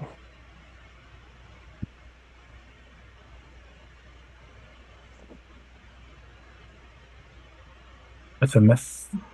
You're mesmerized. Yep. So go ahead, Arlindia. Okay. And I'm point blank. 12 misses, doesn't it? 12 will... 12 misses, yep. And she'll take her second one. 16? That's it. That's a hit. Okay, so against large, right? They're medium, actually. Okay, so just regular damage. No, they are large. They are large. Okay, now cancel that. Large. No damage modifier. No. 5. Okay. Plus my extra. Yep. It does like a little bit of damage, same thing. So 10 total. Yep. It shoots through. You can see the red bar, right? Yeah, but I mean, at least it's damaging it a little, right? Yeah. It seems to like go through it. A little bit of ectoplasm is torn from it, but not a whole lot. I mean, that would have killed like a wild boar, what you just shot with. Right. So, but I mean, we have enough dead bodies. We could keep throwing them in. Yeah, I don't know. We can just keep it distracted. Well, who knows how long it'll be distracted. Okay. So, Veer, if you want to do something, I don't know if you want to do something. The promising thing is that we are seem to be hurting it. That isn't just totally weapon ineffective. Yes, but we don't 100% know that yet. So if there's no more missile, then I'll move up and take a swing at it. Okay, Bronson. Away from the others. Oh, who's that? Veer? Yeah, Veer. Sorry. Yeah, go ahead.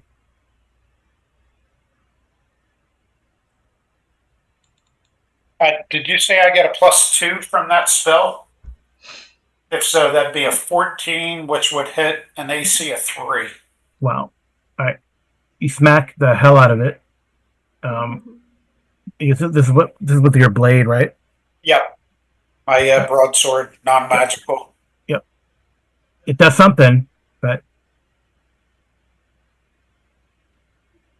okay. I think we roll. Has anyone, Bronson? Did you want to do anything? Yeah, I didn't go. Can I get up there, or am I too far back? What's your movement? 12. Oh yeah, you can get up there. Okay, I'm gonna leave Shepard in the back because I don't think he can be effective against this. Mm-hmm. But I'll go up there and take a swing. All right, let's see.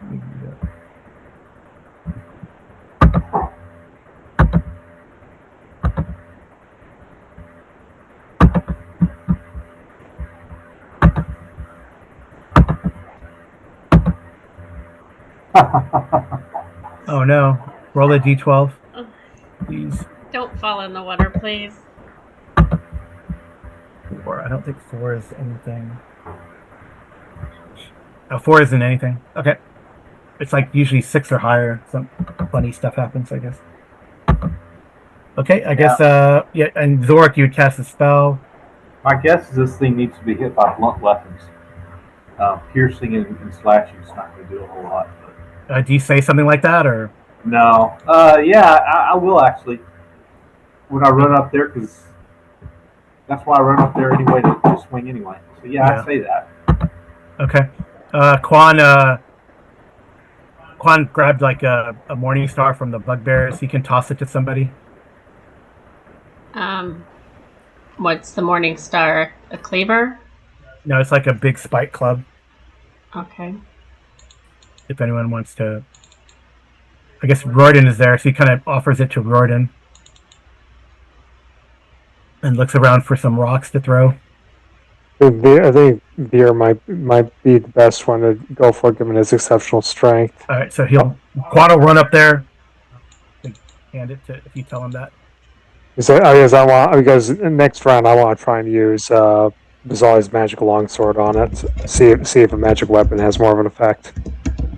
Okay. All right, so I guess we roll initiative. So I guess let's do. I guess Amy, or Lindia, you're there on the right side to me. I was typing a question. So I'm going to roll initiative. I got a 2. I got a 5, so we're obviously not going first. But my question... No, you guys are going first. Okay, right. So my question to the group was, do you want Arlindia to pour that lamp oil in the water and light it on fire?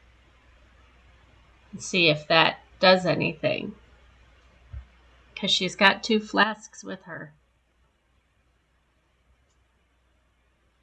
Who's got the magical longsword? That's who needs to hit it. I think I could probably, if I hit him, I think it's going to do some damage, guys.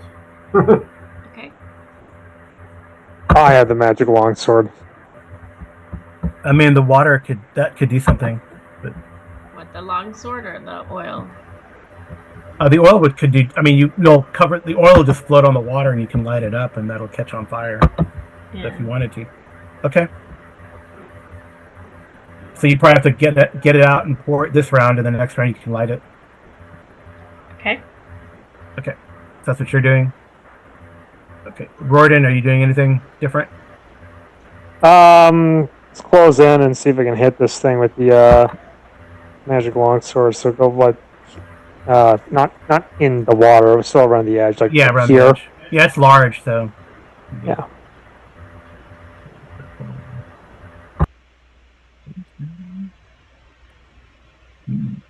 Yeah, it's by a miss. 9 is a miss. Yeah. Okay.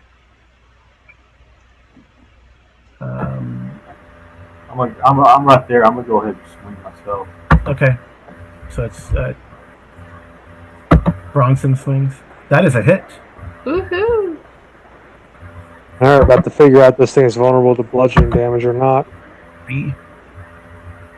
So that seems to be is that correct? Yep. That seems to be more effective. Hitting with the flail. All right. Well, Quan can hang the Morningstar to Veer. Okay. I do not have a morning star set up on my character sheet, so you'll have to help me with the damage on it if I am successful with a hit. Okay. And the bad thing is, this would be a favored round for me, so I'd get 2 sword strikes. Yeah. So I mean, yeah, but not 2 Morningstar strikes, unfortunately. Yeah, I'm not a dual specialized or even specialized in morning star. Yeah, Morningstar is 2d4, 2d. It does 2d4 whether you're big or small. I think. I'll mark that. Look, on my DM screen it says 2 to 8 on small, medium, and then 2 to 7 on large. So I think that'd be a D6 plus 1. Yeah, d6 plus 1 on the large. Plus strength and stuff if you hit.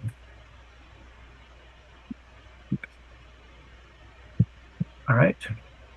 Oh. Nice. So. Well, that's a hit for sure. So it's gonna be d6 plus 1. Yeah, your strength. the damage is set from my broadsword. So let's see, it's 1d6 plus 1. Plus your strength stuff. And my strength would be another plus 4 damage, so 11 points of damage. 11. All right. That smashes it back into the water. Do we still have reach on it though? I don't know. I say Zorik and Bronson. Now that you've fought it and seen what you could probably maybe think in your collective religious knowledge, what it might be. So you can make and Zorik, you haven't done anything this round, so if you want to do, you can still do something if you think of the right thing. You guys can roll a d6 for me to see if you remember anything about this creature.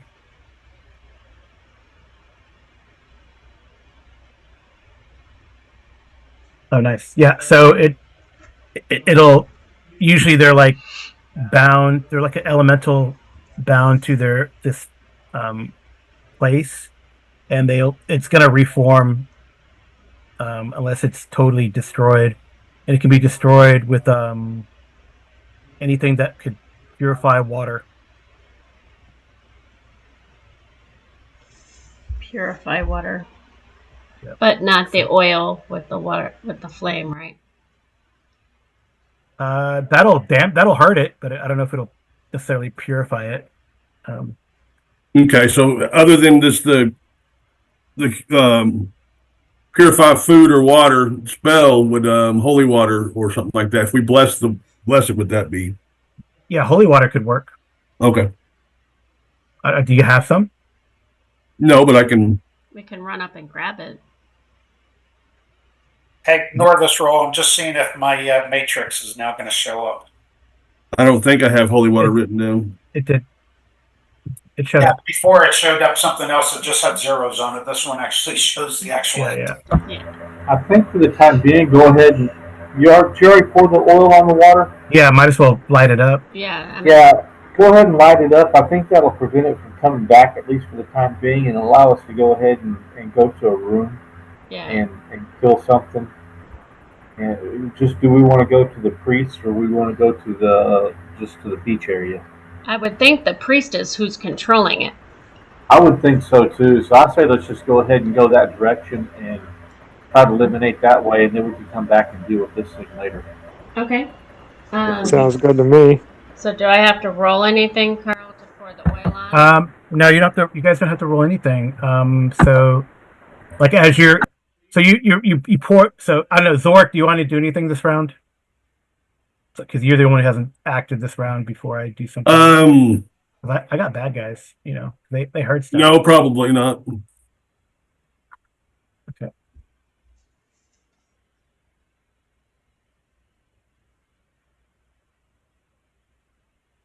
I would just, like I said, reiterate the fact that this thing was summoned and it's probably bound here until it's totally destroyed. Yeah, All that's right. So at the like after you guys like as you're pouring or you finish pouring and you're lighting up the fire, Arlindia, mm-hmm. or you just kind of touch or have Yogi come up and touch the torch to the flame Yes. or whatever. This door opens and this creature looks at you guys with like somewhat surprise, but he's not surprised. And he's a priest. No, it's like He's one of those he's like troglodyte a things. troglodyte, yeah. Okay. He's gonna toss a javelin at Gordon, who sees there. Oh, actually, can he? No, I don't think he is. So someone can remind me. So like he moved and he still has movement, and then he opened the door. Is that it? Since he interacted with something, is that he can't really attack this round, can he? You guys know? Is opening a door part of movement? I think that's how we've been doing it so far. Okay. Yeah, you've been playing it loose there, Carl. So if you want to count it that way, you can. It's up to you. Yeah, I would think we'd just go to Nish personally because. Well, I rolled it. They had rolled initiative. Yeah, I had rolled, and he didn't get. He heard noise and he didn't get surprised. So I rolled above. I rolled a d6, so he didn't get surprised. But then they lost initiative, so he heard something going on. Right. So we're still in initiative. That's why I asked if Zorik wants to do something. Like I said, I would probably just be holding my initiative. Okay. Yeah. Well, if you see this guy, so you could, if you wanted to, you could take a shot at him first before he does anything. Zorik. Okay. Yeah, because like I said, everybody else was busy with the elemental, so they weren't standing in around that door. Yeah. So you can take a shot at him. No modifiers. You don't have point blank or anything, no. So short range. No, I don't. I'm not. All right. There we go. That's what we wanted. No, let's roll a d12. my arrow woes are continued. D20 or D12? D12. Oh, that's something. Oh, there we go. So you drop your bow. Okay. But you can take something else out. That's probably good. All right. Yeah, I thought you were about to hit something. I know. All right. So all right. So this guy tosses a javelin at Roden. Then. Oh, that is that's going to be an AC 2.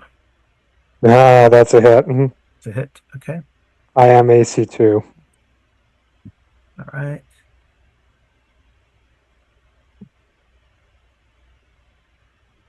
And he yells something back in his troglodyte language. Hopefully it equals ouch, but I only think so. 4 points of damage. Okay. All right. All right. Something answers back.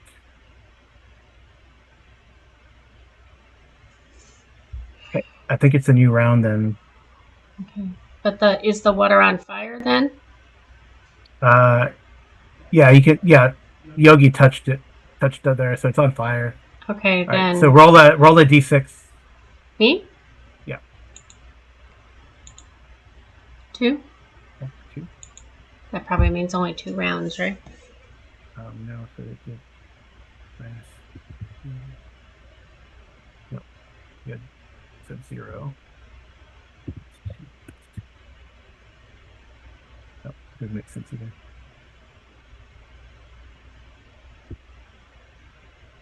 All right, that's better. Okay, so like the the whole thing of the pool is on fire, right? Or it's spreading this fire on the pool, which actually, yeah, I guess for the guys on the backside of the pool, it gives some sort of cover. Okay, so new round. So it's going to be Grayek. If you can roll initiative, please. Sure. I got a 1. Jeez, you guys are complaining. I think I always get surprised and I lose initiative. All right. I wasn't complaining. I'm just saying that Roll20 is not liking us so far. Okay. So. But it's spreading it. It's spreading it. Doesn't like anybody. Yeah. Right. So do you want to do missile fire first or melee? I have better advantage of missile fire, so I'm going to try and shoot at the longbow. Shoot this guy here? Yeah. Yeah, shoot him. Yeah, he's like 15 feet away, right? So. Yeah. All right. Yeah. Second attack. I take it as 7's not going to hit him. 7's a miss, yeah. Yeah. Second attack then. Oh. Wow. Okay. All right. Sure, roll 20. Okay. Arlindia, are you going to shoot the guy? Yes. Hopefully. I'm going to put it that way. My intention is to shoot and hit, not just shoot it. Can she move? Evidently, I'm still staggered from taking that javelin. You could just move. You just got to move like 5 feet to get into like line of sight. Well, I mean, I want to be close combat to him. Like point blank, you mean? Yeah. So. Yeah, you're point blank. You're point blank. Okay. You're 15 feet away. Okay. From the dude in the doorway. Because I need all my modifiers as best as possible. Yep. 19. That is a hit. Alrighty, so roll damage and my d6. So it would be. Why didn't it roll damage from the thing? Oh, I have to submit a modifier. Okay, so 8 points. 8 points. Okay. Yeah. Do you get any else? Don't you get anything else or no? What do you mean? Like another. I got the d6. I did. Okay. I got 4 and 4, so 8. Okay. So don't you get another? You get another +1, right? Okay. I think so.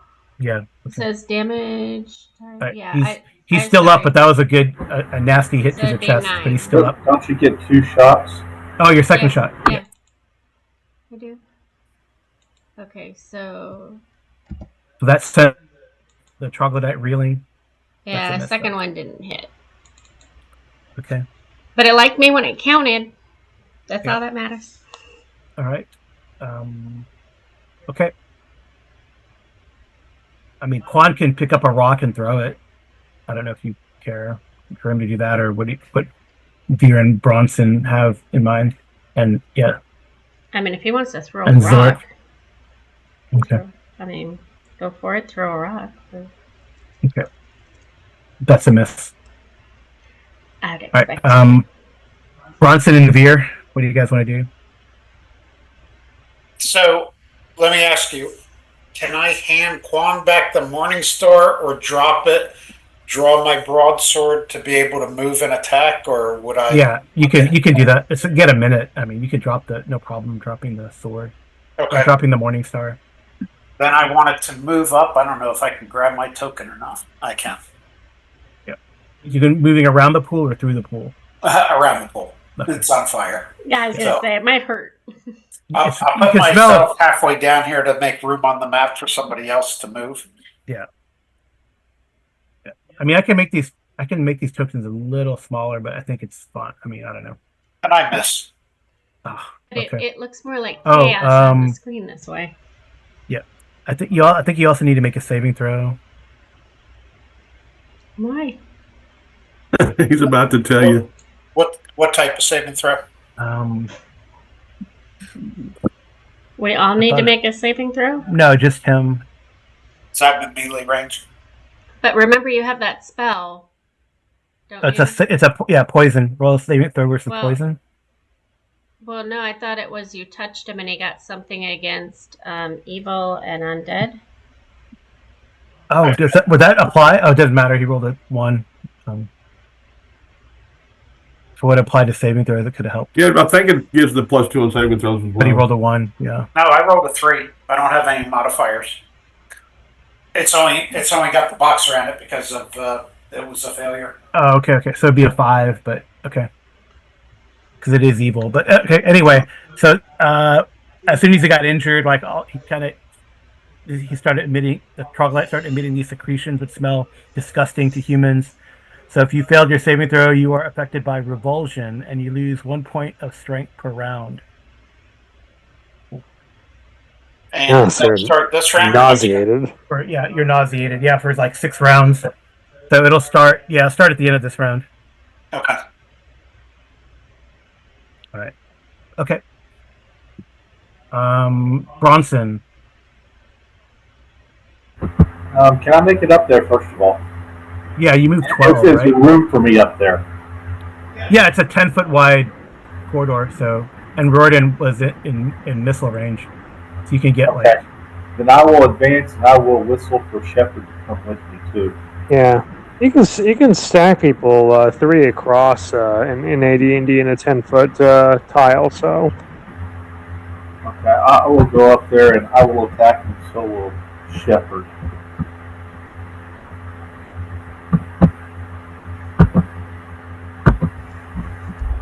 Come on, Shepherd.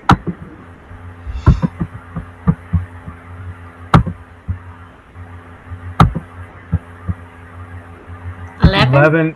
11 is actually the dog. The dog is not affected by the revulsion, by the way. Woohoo! But yeah, so I'll just put him behind, right, or something like that. He's not really behind, but you know what I mean.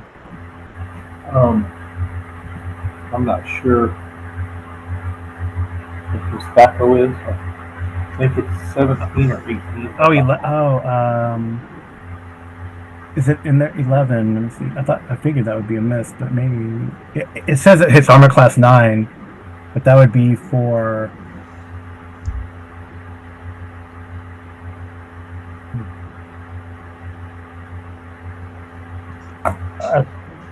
But he's 2 hit dice, right? Yes.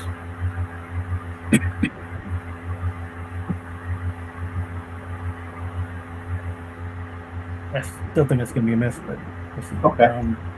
2 hit dice. Yeah, he hit.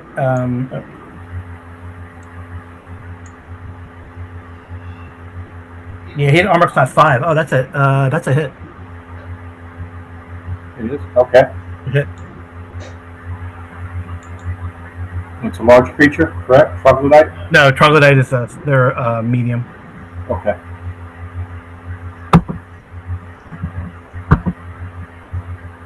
Nice. So he tears him down. Mm-hmm. I was just moving him, Carl, so that the people watching on the screen don't see. Yeah, are all the names really big? I'm trying to make the Yeah. token smaller, but I That's might have to okay. refresh. That's okay. I mean, we can keep going. I was just moving it so people can see it. Yeah. I don't suppose that technical question for you, Carl, with the Roll20. I don't suppose you could blow the map up more instead, because I'm as zoomed in as it'll let me go on this thing, and it's still pretty cluttered. Yeah. I'm seeing if this will fix the names, as I don't know if it will for me or not. Yeah, it's still pretty cluttered. Yeah, I which mean- made me wonder if increasing the size of the battle map would actually be the solution, because that would rescale everything and let you use the normal size tokens. Yeah, it just would make it really, really, really big. Well, what I if mean, I could work on it. I could work on it. Can you just hide the names for right now on everybody? I mean, we kind of know what our characters look like, just for right now. Is it the names that's making it cluttered? I think so. At least on my screen, it's the names. But it's not a big deal for right now, I don't think.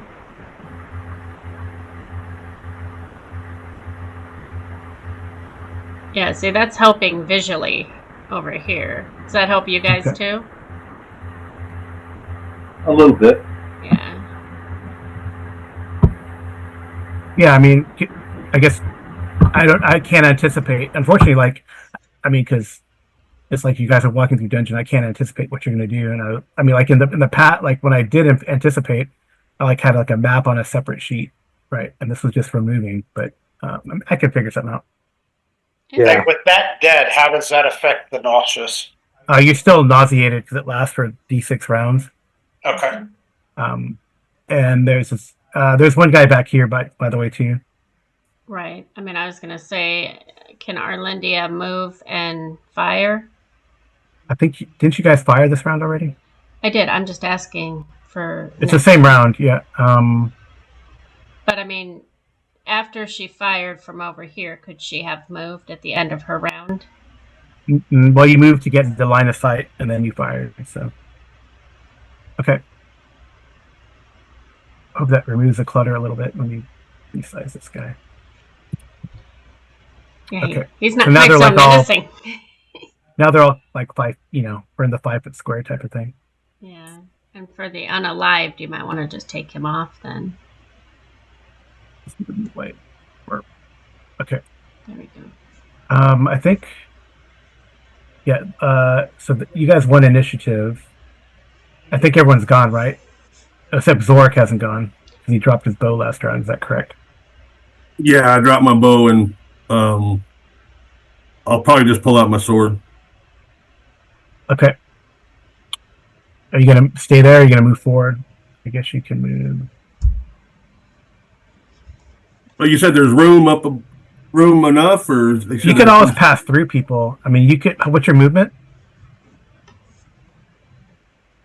remember. If it's 60 feet. No, you can actually... I'm gonna be less because I'm standing in plate mouse now. So. Oh yeah. Okay. Yeah, so you can move up to like in front of Arlindia, basically. I think 30 feet. So. Oh, you can move. You can move to like here. If you wanted to, that's about 30 feet. He's got plate gives him a base move of 6 inches. That's 60 feet. Oh, 60 feet. So you could make it there if you wanted to attack this guy.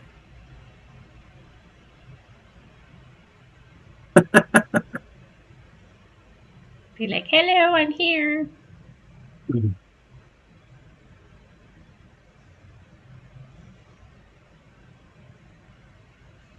Sure, why not? I haven't done.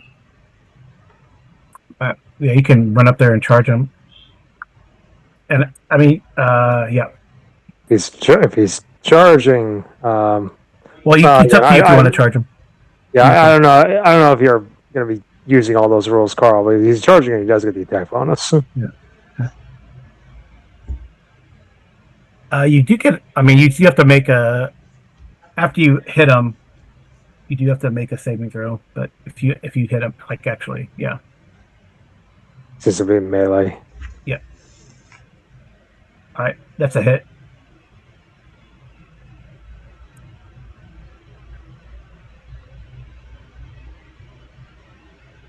Okay. Deal damage. Oh my god, that was awesome. So you can describe what this looks like because that was pretty cool.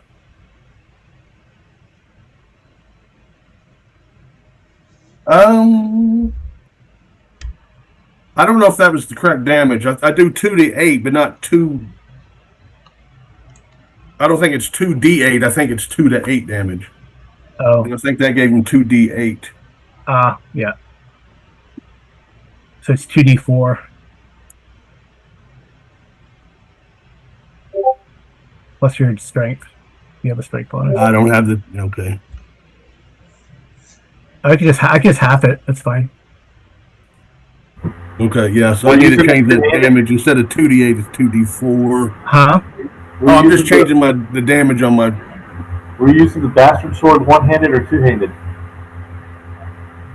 I'd have to be one-handed because I have a shield. Okay. Alright. Well, still hurt him pretty good. Yeah, if he is a large creature, it'd be 2d8. I know. Yeah, if it was a large creature, it would be 2d8. Right. Okay, I changed the damage on my... All right. Well, for now, we're just do that. So you see yourself in a opening into this large cavern. There. Okay. This guy hasn't. All right, so the troglodyte hasn't gone. Now you give me a save versus poison, Zorik, but you get a +2 because you're like a half orc.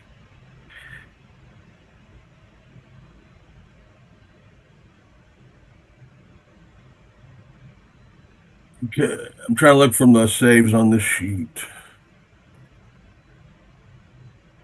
Should be right above the attacks. Should be the saves.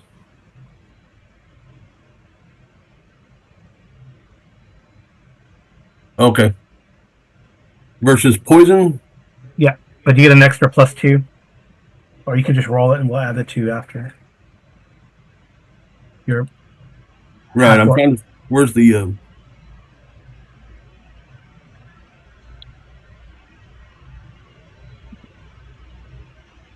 What do you. I'm looking for the die roll or whatever. So if you click on the text where it says paralysis, poison, or death, Okay. that'll roll it for you. Oh, cool. Okay. Okay, I did. Is there a prompt or something? Oh, +2, yeah, on the modifier. Yep.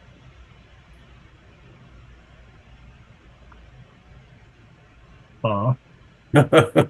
All right, so you also are losing 1 strength per round for 3 rounds as you are nauseated. No. All right, well, I'll have the troglodyte attack you. Sorry. What do they have? You see, he's got a weapon, defaults to weapon. He's got a battle axe.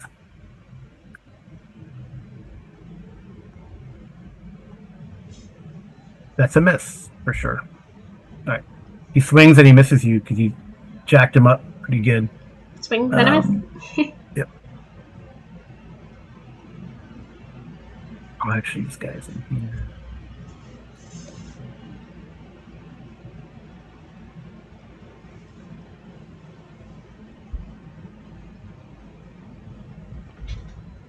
So technically, this guy was like in here. He heard the commotion. Who did? This. Oh, that guy. I had it blown way out so that people could see it. Okay, him. Yeah, this guy here. So that's got to be a priest. Yeah, he comes out here and he commands this thing to move out.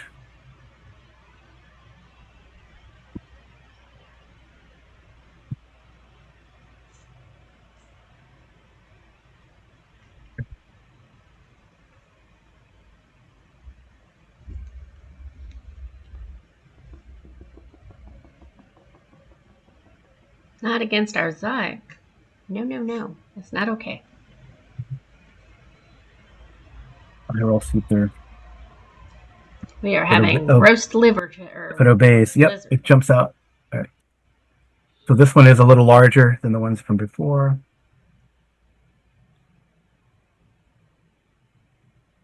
I can't get through.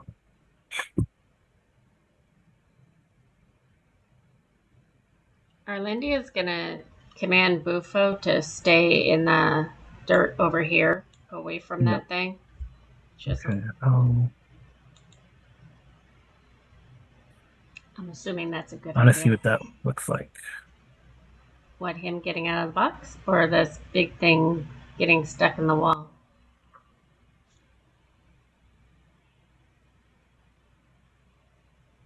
Okay. All right. So give me a saving throw versus breath weapon,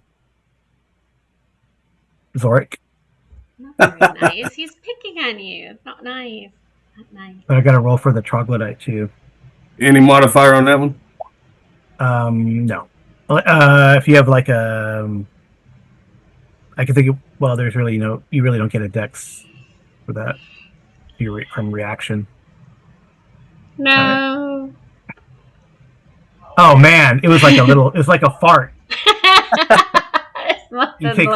You take 2 points of damage, and this guy made a saving throw, but he only takes 1. Wow, that was unimpressive. I'm okay with it. I'm really okay with it. Cool. Okay, I guess it's a new round then. That was them. All right, So what was that? Was that this electrical discharge attack or what? yeah, that was electrical discharge. Like you see, like a burst of electrical energy. He short And it was circuited. underwhelming. So you can imagine like the evil priest is like, yes, now I shall roast you with my creature's lightning, and instead like a spark comes out. Yeah, it's like Bing, bing. You need to unplug yeah, him it kind and of replug extends. him. It extends like about 10 feet on either side of it. All right, so Then the priest should have gotten hit. So it's by like it. a pulse. yeah, it's like a pulse. So you're like barely like in it. So okay, but the trunk looks back like what the hell?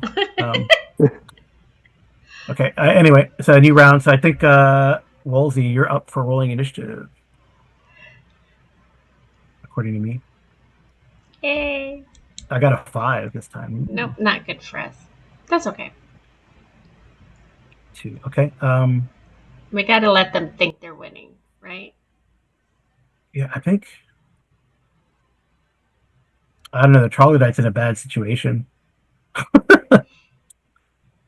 But he can't get past that thing behind him, and if he moves, Well, he can get past it, but then if he moves, then let me see. I'm gonna roll. Zorik gets an attack, right? You know what? He's gonna flee. So Zorik, you get an attack of opportunity. I rolled morale.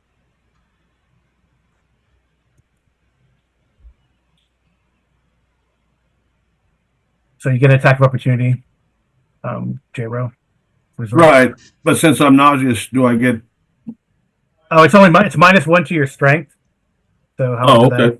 It's -1 for 3 rounds. So like your strength kind of goes down each round for X number of rounds. Okay. Do I get a? If he turned, do I get a plus from behind or? I think you get a +2 when they flee.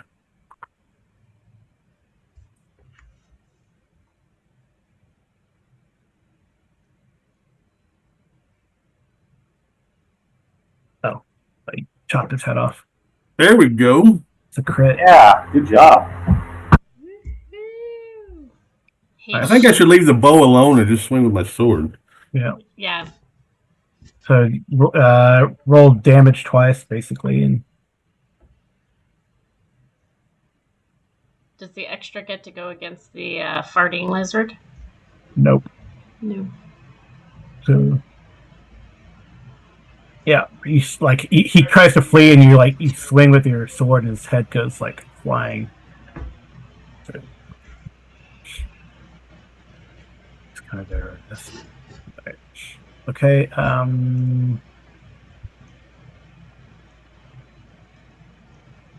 think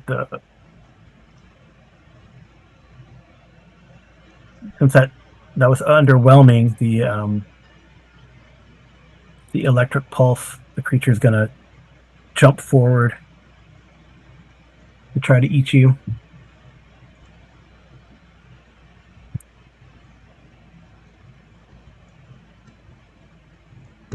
13.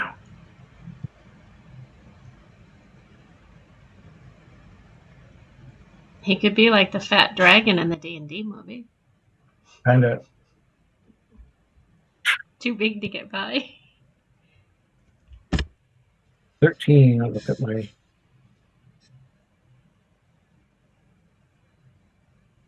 I hit AC2. I'm an AC2. All right. So it's a hit. For 6 points of damage.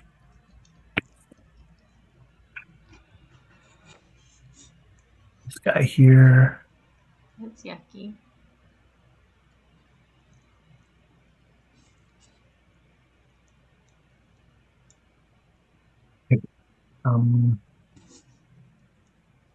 So is the water elemental still under the water? Oh, I got it. Oh, when on y'all's turn, you get to roll another d6 because the fire's still going. Gonna go for another 2 rounds. Okay. All right. So he comes here, and he casts a spell on the mud tiger. You see, it glows with an unholy light. All right. Cool, he cast fairy fire on him. No. Oh, not really, but I guess it glows with an unholy light and seems to get bigger in a way, but magically bigger. Okay. All right. I guess he gets that bonus too. That's annoying. All right. If I put a dot on him, it's going to be a lot too. Yeah, never mind. All right. All right. I think that's it for me. Okay. So if the missile people want to work on the priest, I'll move up next to Zorak, try and get him out of danger there with that creature. But Carl, I have a question for you on losing 1 point of strength with exceptional strength. Do I go down to 17? Do I go down to the next tier of exception? The next tier. Okay. Okay. Yeah, Snake, that is exactly what I was thinking, because I do not want this guy casting more spells. Sounds like he already probably cast some form of bless on the Mud Tiger. So if we win initiative next round, hopefully, or if his casting time exceeds our initiative. I mean, this time our difference is probably way too much, but maybe next time we can interrupt him from casting more. So I'm going to move up, and looks like he actually got pretty close. He must have needed to actually touch the Mud Tiger, so that would be point blank if he's that close. Yeah. Mm-hmm. So I'm gonna open up on him. Okay. That is a hit for sure. Woohoo! You go. All right. Nice. And don't you get extra? Yeah, there we go. Oh, 12 points of damage. And that's just your first one. Oh, he's done already? Yeah. Alrighty. Excellent. And you could probably take your second shot then at the mud thing. Since Zorak is in melee with that, I don't want to potentially it'd be Zorak. like you have a 2/3 chance of, like, if I roll a d6, only a 1 and 2 is going to hit Zorak, right? Because he's large. The creature's large. That's up to you. Yeah, but Zorak doesn't look like he could take a hit. So. Yeah. No, I stand a pretty good chance of putting him into bleed out. So I think I can't draw my sword and attack. I already shot the bow. I think that's just going to be it. Okay. Yeah, and it's favored round for me. Yeah, they knew go. I mean, Arlinda's back here. I was just getting her out of the thing. So I'm going to move up there, and I'm going to take 2 swings. Am I still under that spell for the +2? Yeah, it lasts a while, right, Bronson? Yeah. Like a turn. The protection from evil. Yeah, I mean, it's like 4 rounds per level. Let me look it up real quick. It's 3 rounds per level. Okay, so it's probably gone. That's a hit, though. Large. Yeah, the only thing is the damage is 11, not 12, because I lose one of my damage from moving. Yeah, that was really good. So that was the first attack. Yep. And then the second attack.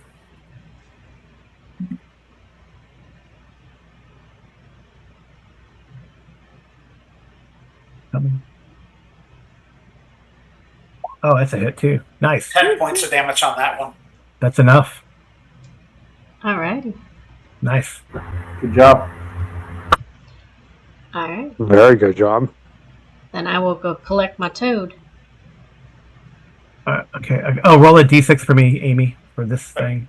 And now I'm going to cough in a corner since I'm still have nausea for another 2 rounds. Well, I guess 1 more round after this. I don't know where Arlindia went. Let's everybody get away from the burning water up into this room, and everybody. You can close the door, I guess. Yeah. Yeah.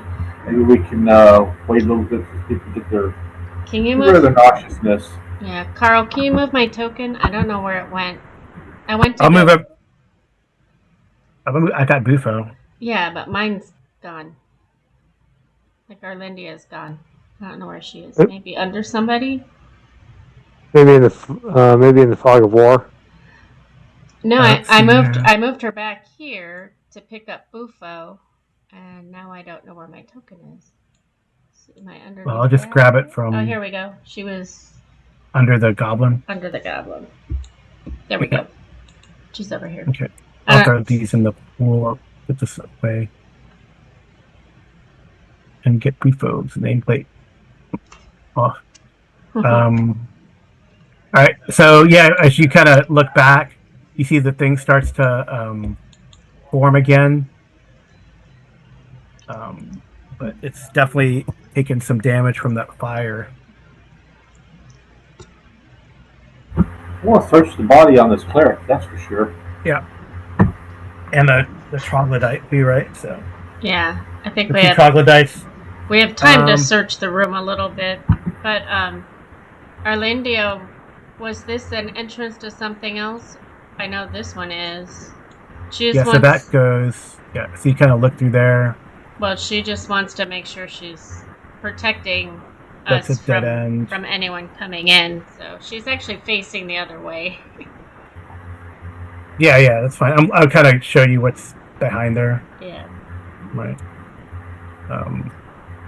And then Royden, you can roll me. Go ahead and roll me a d6, Royden. And from here, yes, a couple guys search these two troglodyte bodies. And if Bronson, One. you can buy my wound. Yeah. And then, so you hear like some noise coming from down here, like I don't know how to describe it. Like crunching sounds, like something's feeding, or something like that. But so it's loud enough that they probably didn't hear, surprisingly, the sounds of battle or the fighting. Right. So. Could be another adult mud tiger. Right, but I mean, do we want to hold here, or I'm just thinking about time-wise.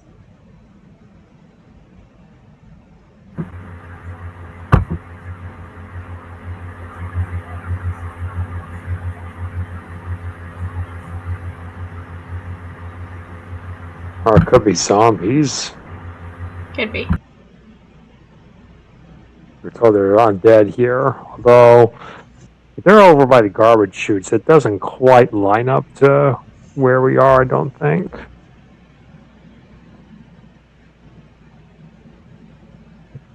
I don't know, and I don't know if there's a door to keep them out.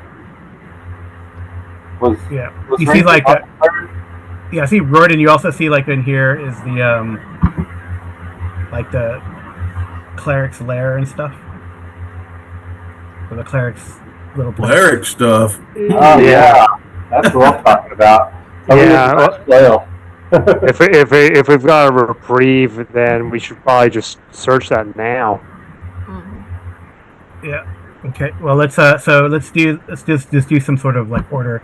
So I'll make sure I know where everyone's at, right? Because it is sort of an active scene, right, so to speak. Right. So Arlindia's watching back here. Mm-hmm. Royden's watching this way. I guess right. Bronson was going to. If you guys are moving to the cleric place, Bronson probably first buy my wounds first, though. So. Yeah. I'll find your wounds if you'd like, and then I'll check the cleric himself. Yeah, we'll figure. Like I said, we'll bind wounds, and then we'll. Yeah, bind wounds first. Okay. You want to roll that, or you want me to? It doesn't matter. It's a D3. Yeah, I'll let you go ahead and roll that. Okay, so I'm gonna do a D6 and just half it. So 1. That's fine. At least I'm not bleeding. Mm-hmm. Anybody else get the wounds found? Me, since my javelin wound was fresh. Yeah, I'll find your wounds. I'll let you go ahead and roll that. That way you sure. It's bad. And then I'm gonna go ahead and drink one of the vials. Okay. I've got cure light wounds. I still have 2 also, but I'm gonna. I'm just gonna down the vial. Okay.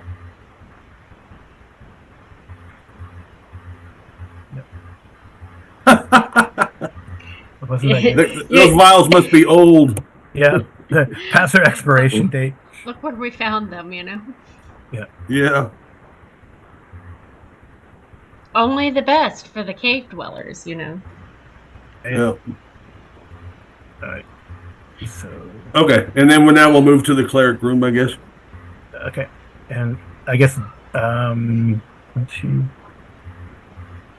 So Veer, roll me let's have you roll me a D10. This is more pertinent to you, right? Okay, that's pretty good. So far, it's only taken like a couple rounds as you guys move into position, stuff like that. All right, so you're still kind of trying to recover from that stuff. Although now that you're out of the area, I think it's like it takes 10 rounds to recover, by the way, once you're out of them. So. Oh wow. So it's been 2 rounds so far. And let's see if there's any eye.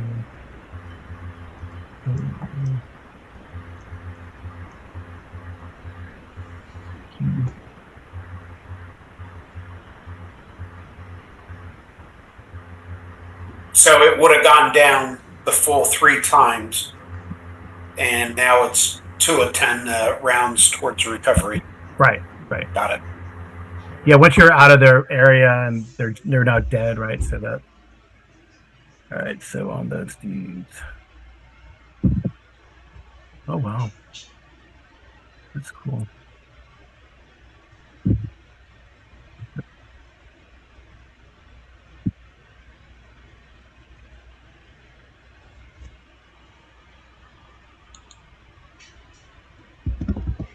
Yeah, they like give off a stench, so I'm not positive if everybody needed to make a save or just No, it's just like it's right. It says like if you're in melee combat, melee with them, or really close, within 5 feet. Right?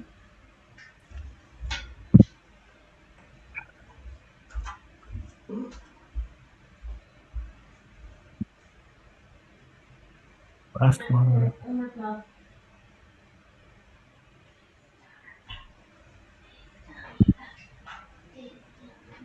Okay, so you find on the trogs, you find amongst them that's 12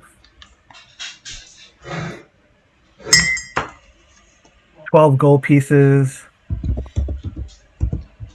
I'm sorry, we found what, 12 gold pieces? 12 gold pieces, 30 copper pieces. Strangely, 8 platinum pieces. 8 platinum. Mm-hmm.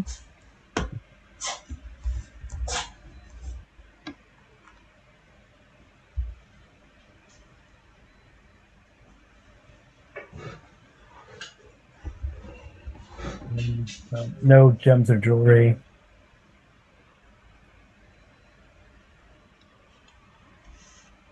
Did we find anything on the priest?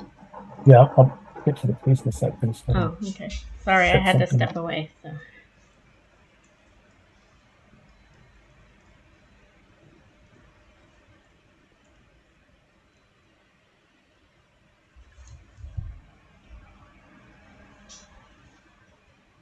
And J-Bro, why don't you roll me like a percentile dice?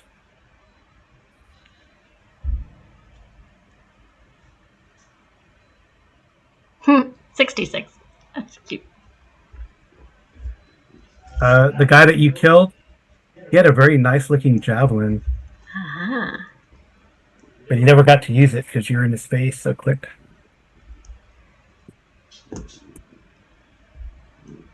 So, anybody use a javelin? Not I.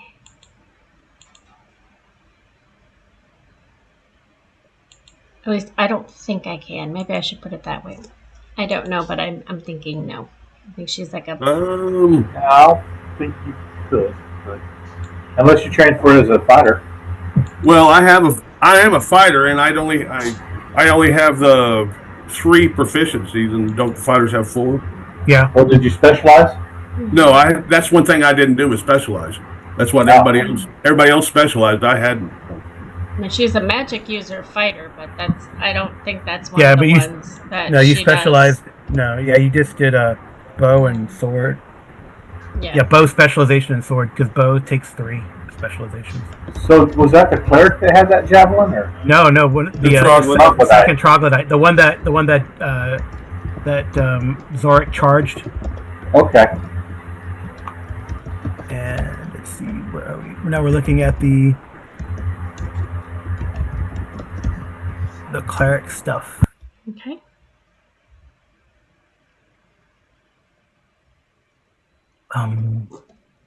So on him, the cleric had a nice little pouch that he didn't take out. Well, no, I guess he would have left it in his room, so it's fine.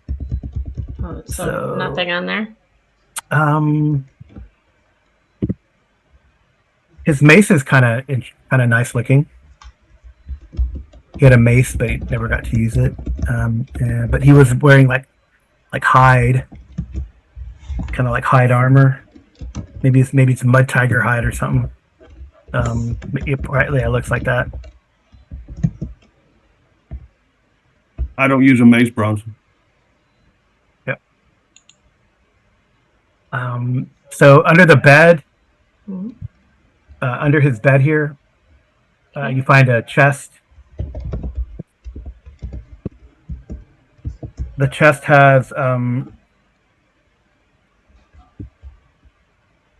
99 gold in it. I guess he has you find one more gold piece in his pocket. So you find like 100 gold in that chest. And it has 5 vials in it as well. Okay. So in addition to his like regular mace, he has a mace with a stone head. But so the regular mace is nice looking. This one stone head just looks, well, like a piece of junk. But I guess it would be used if you're close to if you're fighting with the mud tiger or something. Okay, so you find 5 vials. So all 5 of them are those same preparations that you found above. So against treatment against infections or fungal infections, and 100 gold, and a nice looking mace. Okay.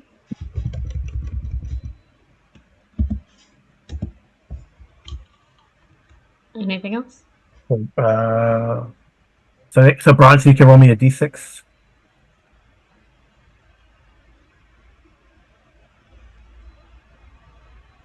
One. Right. Yeah, it doesn't. I mean, it's a nice looking mace, but it unfortunately does not have. I guess like he's wrapped symbols of that eye or whatever around it, but that's kind of like just dressing that could be torn off and reworked. But it looks like a nice looking mace that he must have acquired somewhere. So I guess you guys are here, looking around, right? All right. So, Snake, if you could roll me another d10. Are we still doing loot? No, I think that's it for loot. Okay. 8. All right, you're fine. You're fine now. You've recovered. Yay. Beep beep. And Rory, if you could roll me a d6. Okay. 5. Okay. Nothing from that down there where you were hearing noise. I don't know what this.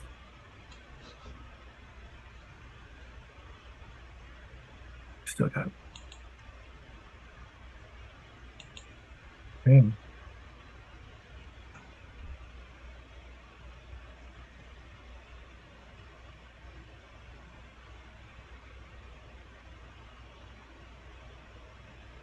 Saw something peeking its head over there.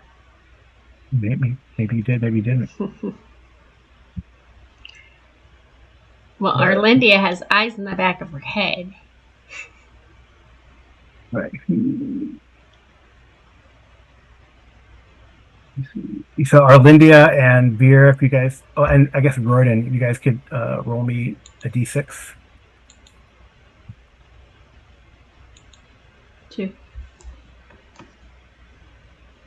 Royden, so Arlindia and Veer, you're kind of either looking the other way or in your own, trying to recover, I guess, down there. Veer, still retching. Royden, you see, I guess you're maybe looking around, maybe take a step back and forth. Nothing's come from there. You see this creature kind of peek its head around and look to see what's going on. So you can roll initiative. Okay. Is that a 4? All right. Yeah, you're going to go first. If you have an arrow ready, you can shoot at this thing. Yeah, I think I will. Since sounds like it's somewhat intelligent, but if the token appearance is right, it looks also undead. So I'm thinking ghoul. In which case, I do not want that thing touching me. All right. So you can yell that out. Oh, it's in point blank. Yeah. Excellent. That is a miss. Okay, well, second attack. It's a hit. All right. 10 points. Nice. Okay, so that one, you take that one out. Now, I have not been collecting arrows off all these bodies, and I'm probably going to regret that very soon. I'm assuming while we were looking at the loot, we could have collected. Yeah, you can get like half your arrows back. It's fine. All right. So I need Bronson and Zorik to make d6 rolls for me, please. A d6? Yep. I think I must have fired about 12 arrows over the course of the session, so I can give myself 6 back then. Yeah. All right. Bronson, you kind of smell something. Like that smell is kind of incongruous from what I've been. And this, you see this. I actually made it. I rolled a hide in shadows type of thing, and it kind of snuck around. So J-Ro Zorik is surprised, but Bronson, you see this creature. I don't know if you want Shepard with you. You could have him with you too. It's fine. Would Shepard go with you or stay back? Bronson, you think? He'll go with me. All right. So you see this clearly an undead creature kind of peek around the corner and hiss at you. I will tip to Royden says, ghouls! I'll attempt to turn. Okay.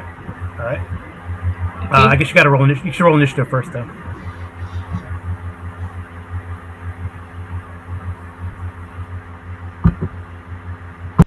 So I got a 5 for initiative.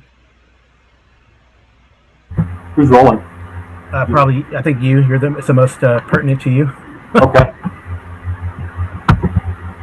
Nice. Roll that turn. Go get him. Alive and then unalive him again. I don't think he's powerful enough cleric to actually destroy it just using a turn, but he can't force it away. Yeah, with a good roll. Yeah.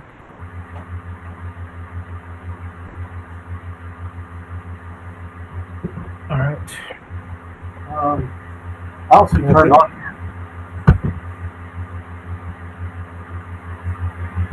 Oh, turn. D20. Want me to just roll D20 or? I don't think it's a D20. I think it's I thought it was 2D6 or whatever. I thought I have to roll for the tip to first. I thought.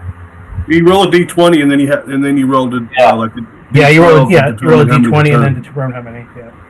Yeah, so because I don't see the turn on here to just click to do it. I found it. Yeah, I don't see it either. All right, just roll a d20. Roll high. Okay. That's There you go. Nice. Well, there's only one, so you're gonna turn it. So I guess it flees, huh? From you. Bye bye. Yeah, I can kind of control. Yeah, it'll stay away from me, so I can back it into a corner or whatever. You could back it into the pool, I guess. That's what I was going to say. I'll back it into the pool. All right. So this is the first time I think we've seen Bronson turn something. So what does it look like? Oh, to me? Yeah. So I get it to cower away and call forth the powers of Fairlawn and have it cower and back it into the pool. All right. So the rest of you guys clearly see this. You hear Bronson, calling on the power of his god, and he backs this ghoul into the pool here. So, however you guys want to try to dispatch it, either with bowfire or Veer running up and hacking it. Probably bowfire. Yeah. Okay. Go for it, Arlindia and Roden. Okay, who do you want to go first?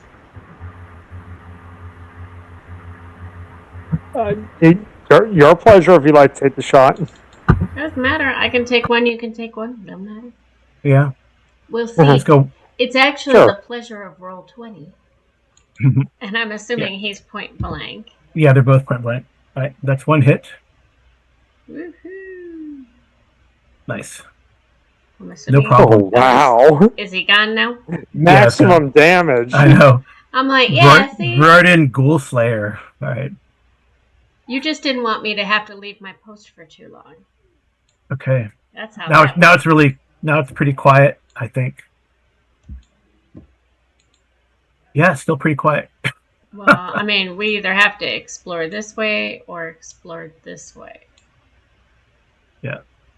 Or down south where I'm watching. Down here. Yeah, as I was hearing the sounds from over here previously, although if we got ghouls sneaking up on us, that worries me because, as we should hopefully all remember, ghouls have a paralyzing touch. We do not want those things hitting us.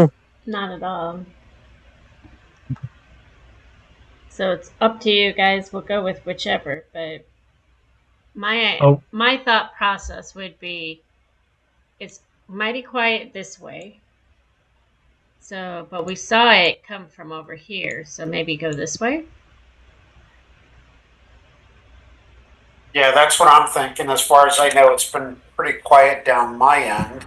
Well, I don't want things sneaking up behind us either. I want to clear a section, and that way nothing's coming behind us. Okay. Yeah, where do you want to? I don't think that's an option because there's technically 4 different directions, so we kind of have to go one way and keep an eye behind us as we clear it. Yeah, so you heard stuff this direction, and I don't know. You haven't really explored down here yet, but you definitely Roden heard stuff in this direction.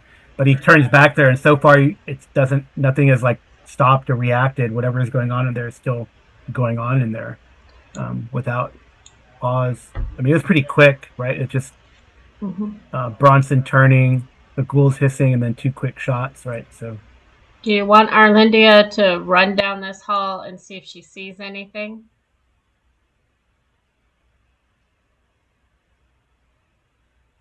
Because, I mean, if we see other doors and stuff, then we know there's a new maze to explore. But, I mean, if she runs down here, she can at least see maybe it's just wrapping back to this room. Yeah, it's like that. Okay. Hey, Carl, is this a path here? Oh, yes. Okay. Never mind. Yeah, so, like, you kind of run up maybe to like here, and then you can see. Oh yeah, I guess this goes. I'm thinking we need to go over around 61 because we know there was a ghoul over there, and I just want to make sure if there's one ghoul over there, make sure there's not another. Kind of clear that area. Just ghouls are the one thing I don't want coming up behind us. Right. I have to agree, and I would think though that notwithstanding any concerns about us being flanked, as long as we're looking over our shoulder and keeping one person in the rear, actually facing in this direction or so, we really shouldn't be surprised again because they should. If we got direct visualization, they shouldn't be able to get a surprise roll on us. They're not invisible at opponents. No. Right. They Well, can be sneaky, but Arlindia. They can be sneaky, sure, but if we can see them coming, they're not going to be on top of us in a surprise attack round and potentially paralyze us before we get a chance to react. Yeah. Arlindia would let you know that she ran up there, she sees a boat, and that's the area that she remembers seeing when Bufo did some recon, so that's the way out. So when you ran up there, was right here a path, or was that the edge of the cavern wall? oh, I guess she'll. Like, I can reveal that. She'll run up here again really quickly. Yeah, it's like that. It's another path, guys. So okay. We got a lot of paths, but I think I would agree that we probably ought to head towards 61, clear out this corner area, and maybe have Quan in the back watching behind while we're going forward, so nothing sneaks up on us. All right. So do you want just the NPC just hang out here, collect all the loot, or this other guy, Yogi? Yeah, I lost Arlindia's token again. No, Yogi's my lantern guy. I need him to be able to provide vision. So he needs to stick around with us. Yeah, I don't know where Arlindia went. Don't know where Arlindia went. I ran her up there and I came her back down here, so. And I don't believe Under she's. Bufo? No, I moved Bufo. It's weird. I don't know where she's at. Well, right now, Arlindia is Bufo. They are all one and the same. Okay. Which is okay. Yeah, I don't know where she went. Is there a token up here for her somewhere? I don't know. We'll find her. Okay, I'm going to throw a heal on myself, and then I'm going to see if I can't get the electrical pulse gland out of that larger. Okay. The larger one? Just, okay. The big one? Okay. And two more back for me. Okay. And, I mean, Arlindia and Bufo are over here. I only have Bufo at the moment, but... Oh, there's a very big Arlindia now. But she would be over here, because she already ran that path. Didn't see anything. Yeah, spontaneously learn the enlarged self spell. I know. I've been hitting the growth hormones, I think what I'm going to do then is I'm going to join you out there so we have some range firepower on this probable ghoul's nest, and I want Yogi over my shoulder, pointing the bullseye so we can get let's see, 80 feet of illumination going down this. Yep. Yeah. All right. So this, as you kind of show over here, you see like a bunch of that puffball fungus. All right. So that is where the garbage chute came down. Then. Yeah. I thought it was maybe a bit further away, but no, that is it. And you look this way. I guess you can show it this way. So I'll illuminate that. I guess that explains why the ghouls are there. They're probably feasting on the refuse and probably dead bodies and other gross stuff they've been dumping down the garbage chute hole. Mm-hmm. Yeah, that kind of looks like that as you guys go. And I guess that also explains why the mutilations are there. I had thought that maybe it was from the mud tigers or some kind of other larger monstrosity. It might actually be from the ghouls then. So Arlindia might be under this dead troglodyte right here because I can highlight something under. Oh, there she is. Dun, dun, dun. There I am. I'm under the dead person. Woohoo! I'm back to not being super big. Now I'm same size as Bufo. Okay. That's fine. Okay. Yeah, I'm not sure where Bronson is either. I'll see. We're under all of the mess over. We're losing everyone. There's Rorden. Move Rorden over There's here. Bronson. There he is. And now he's gone. So Why is he gone? because my token kept getting dragged over to him. Roll20 is acting really strangely right now. Yeah, I won't touch anything. I'm Just trying to move him stacking- too, but Yeah, no, it's just stacking everybody on top of each other. yeah, it's weird. Okay. It's like a Matryoshka doll. You know, it's the group party mentality. We are all one.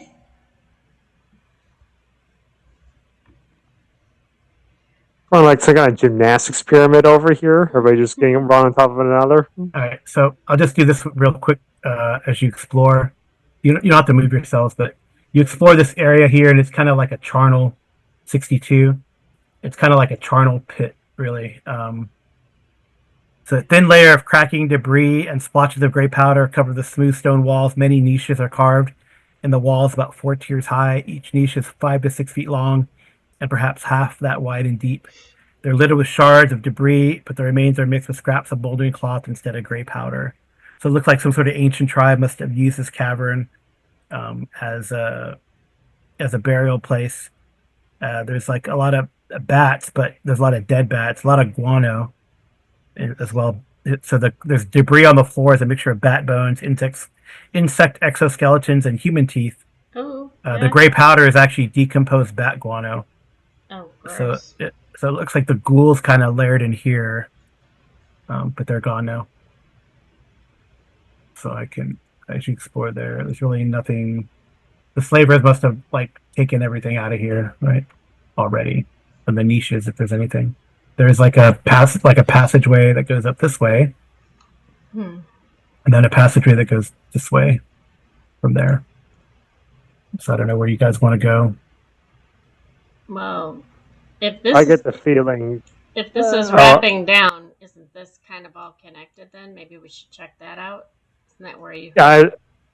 I was going to say, I suspect that, these areas all kind of lead together, and we did hear noises from there, which would suggest that there's probably more combat to be had in that area. Probably then, I got a hunch that this leads to the other garbage chute. Probably just take a peek, see if it's clear, and then wrap our way back around. Okay. All right, let's do that. You don't have to move your tokens. We'll just theater the mind it if we need to. Was I able to successfully remove that electrical pulse gland? Oh, did you rolled a 2? No, that was the 2 was on my Yeah, so roll a healing. okay. Yeah, roll a d6 -1 since you've done it before. Nope, not this time. So I didn't get it. Oh, what's your dex? Sorry, is your dex like 15 or 16? 13. No, you're not able to get it. Okay. All right. So up here, you guys see these like undead shambling around mindlessly. Zombies. In this trash heap here.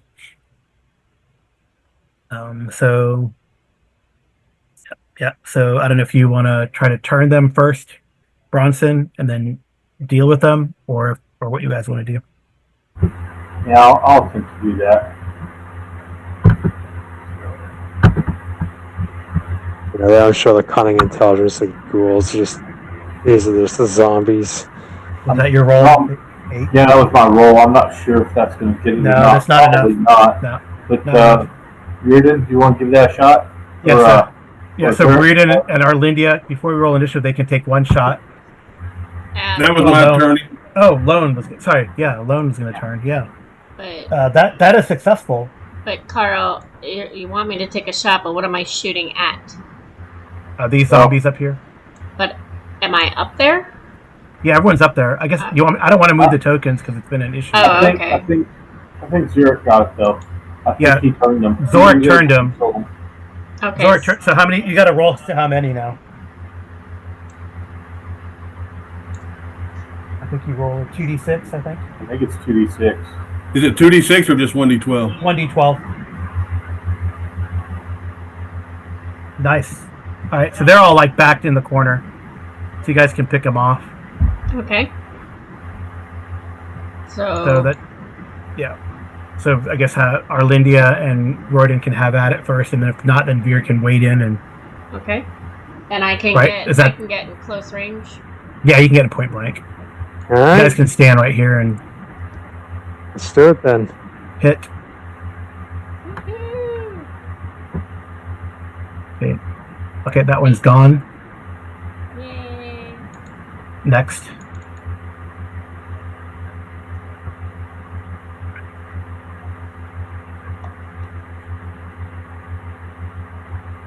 Is there a second one or Amy? That's a hit? Did I what? No, go ahead. No, you said So my 4, second. 6, 8. I didn't shoot one yet, so Okay. did you? Yeah, that was my second attack. I guess since they're That's- turned and they're sort of not engaging, we can just sort of attack freely. Yeah, Oh, well, okay. now, I mean, after this, once you engage them, they're going to do stuff, but Okay, there's one. you get like a free round, basically. That's a hit. So this one's still up. Okay, so hang on, I have to do my extra 6. So you firing the same one or the Yeah. same injured one? Okay, that one's So done. 4, and then my second arrow.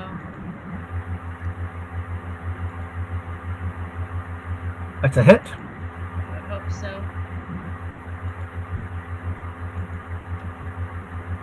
Okay, that one's done. All right, Veer, there's one left for you. We saved you one. All right, let's see.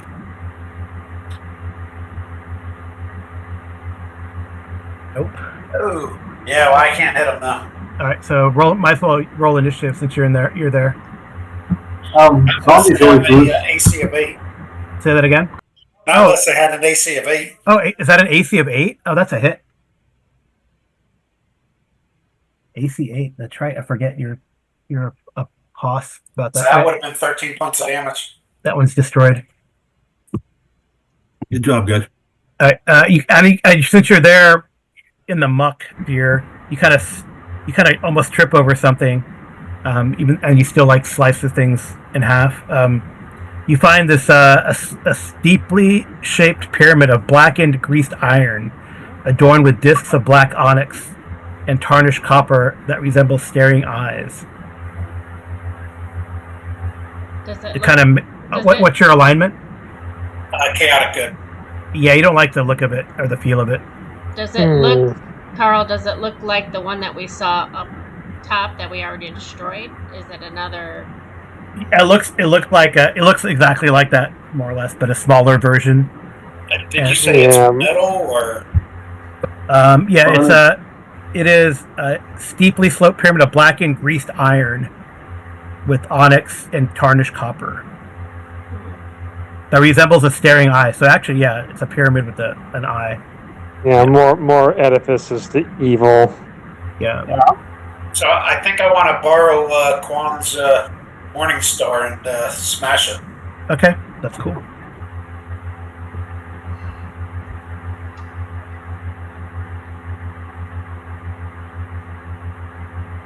And I miss it, No, you don't have to.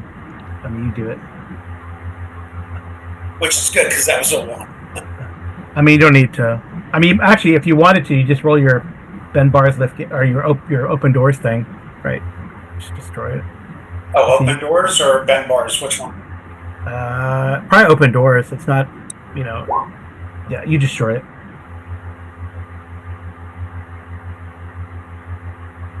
All right. Cool. All right. See, what's even more amazing about the mental image of that is that it's made out of iron, and he just takes his bare hands and crushes it. Yeah. Or tears it apart, busts it up. Yeah. I've never had a character before with exceptional strength, so this is kind of fun. Okay. Yeah. So you see, there's another passageway. There's another passageway out this way. I don't know if you want to go. It's kind of thin, right, 5 feet wide. Yeah, those are the best kind. I love not being able to see things. How about you? All right.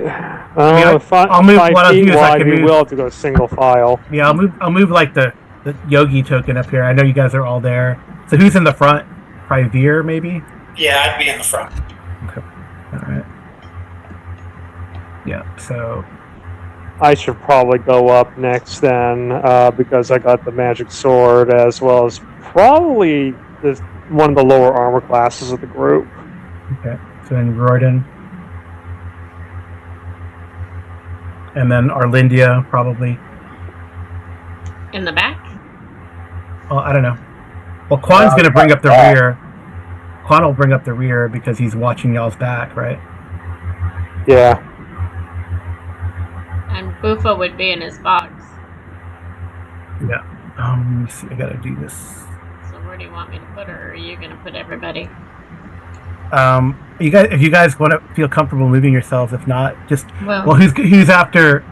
well, to be very honest, Carl, Mhm. maybe this we should start with at the next time, because Yeah, if we want to do that, maybe we then just stop that'll here. give you a chance to adjust the map and stuff. Right. Yeah. Maybe that's a good idea. That's a good idea. Or I know what's going to happen, so I can, like in this area here, I can put like a battle map. Type of like I did from before with that other thing. That's a good idea. Right. That was a good idea when you made that kind of little mini map for us for that encounter. Yeah. Yeah. Okay. Well, that's cool. All right. Well, let's we can stop here, and then I think we'll calculate XP offline if you guys want to hang on for a little bit. Okay. But we'll stop here for our listeners, calculate today's XP, and then pick up. Yeah, for sure. And then probably for the next one, you've got to figure out what our downtime is going to be because there's not very many. We will definitely be able to finish this cavern the next time. Absolutely. I think.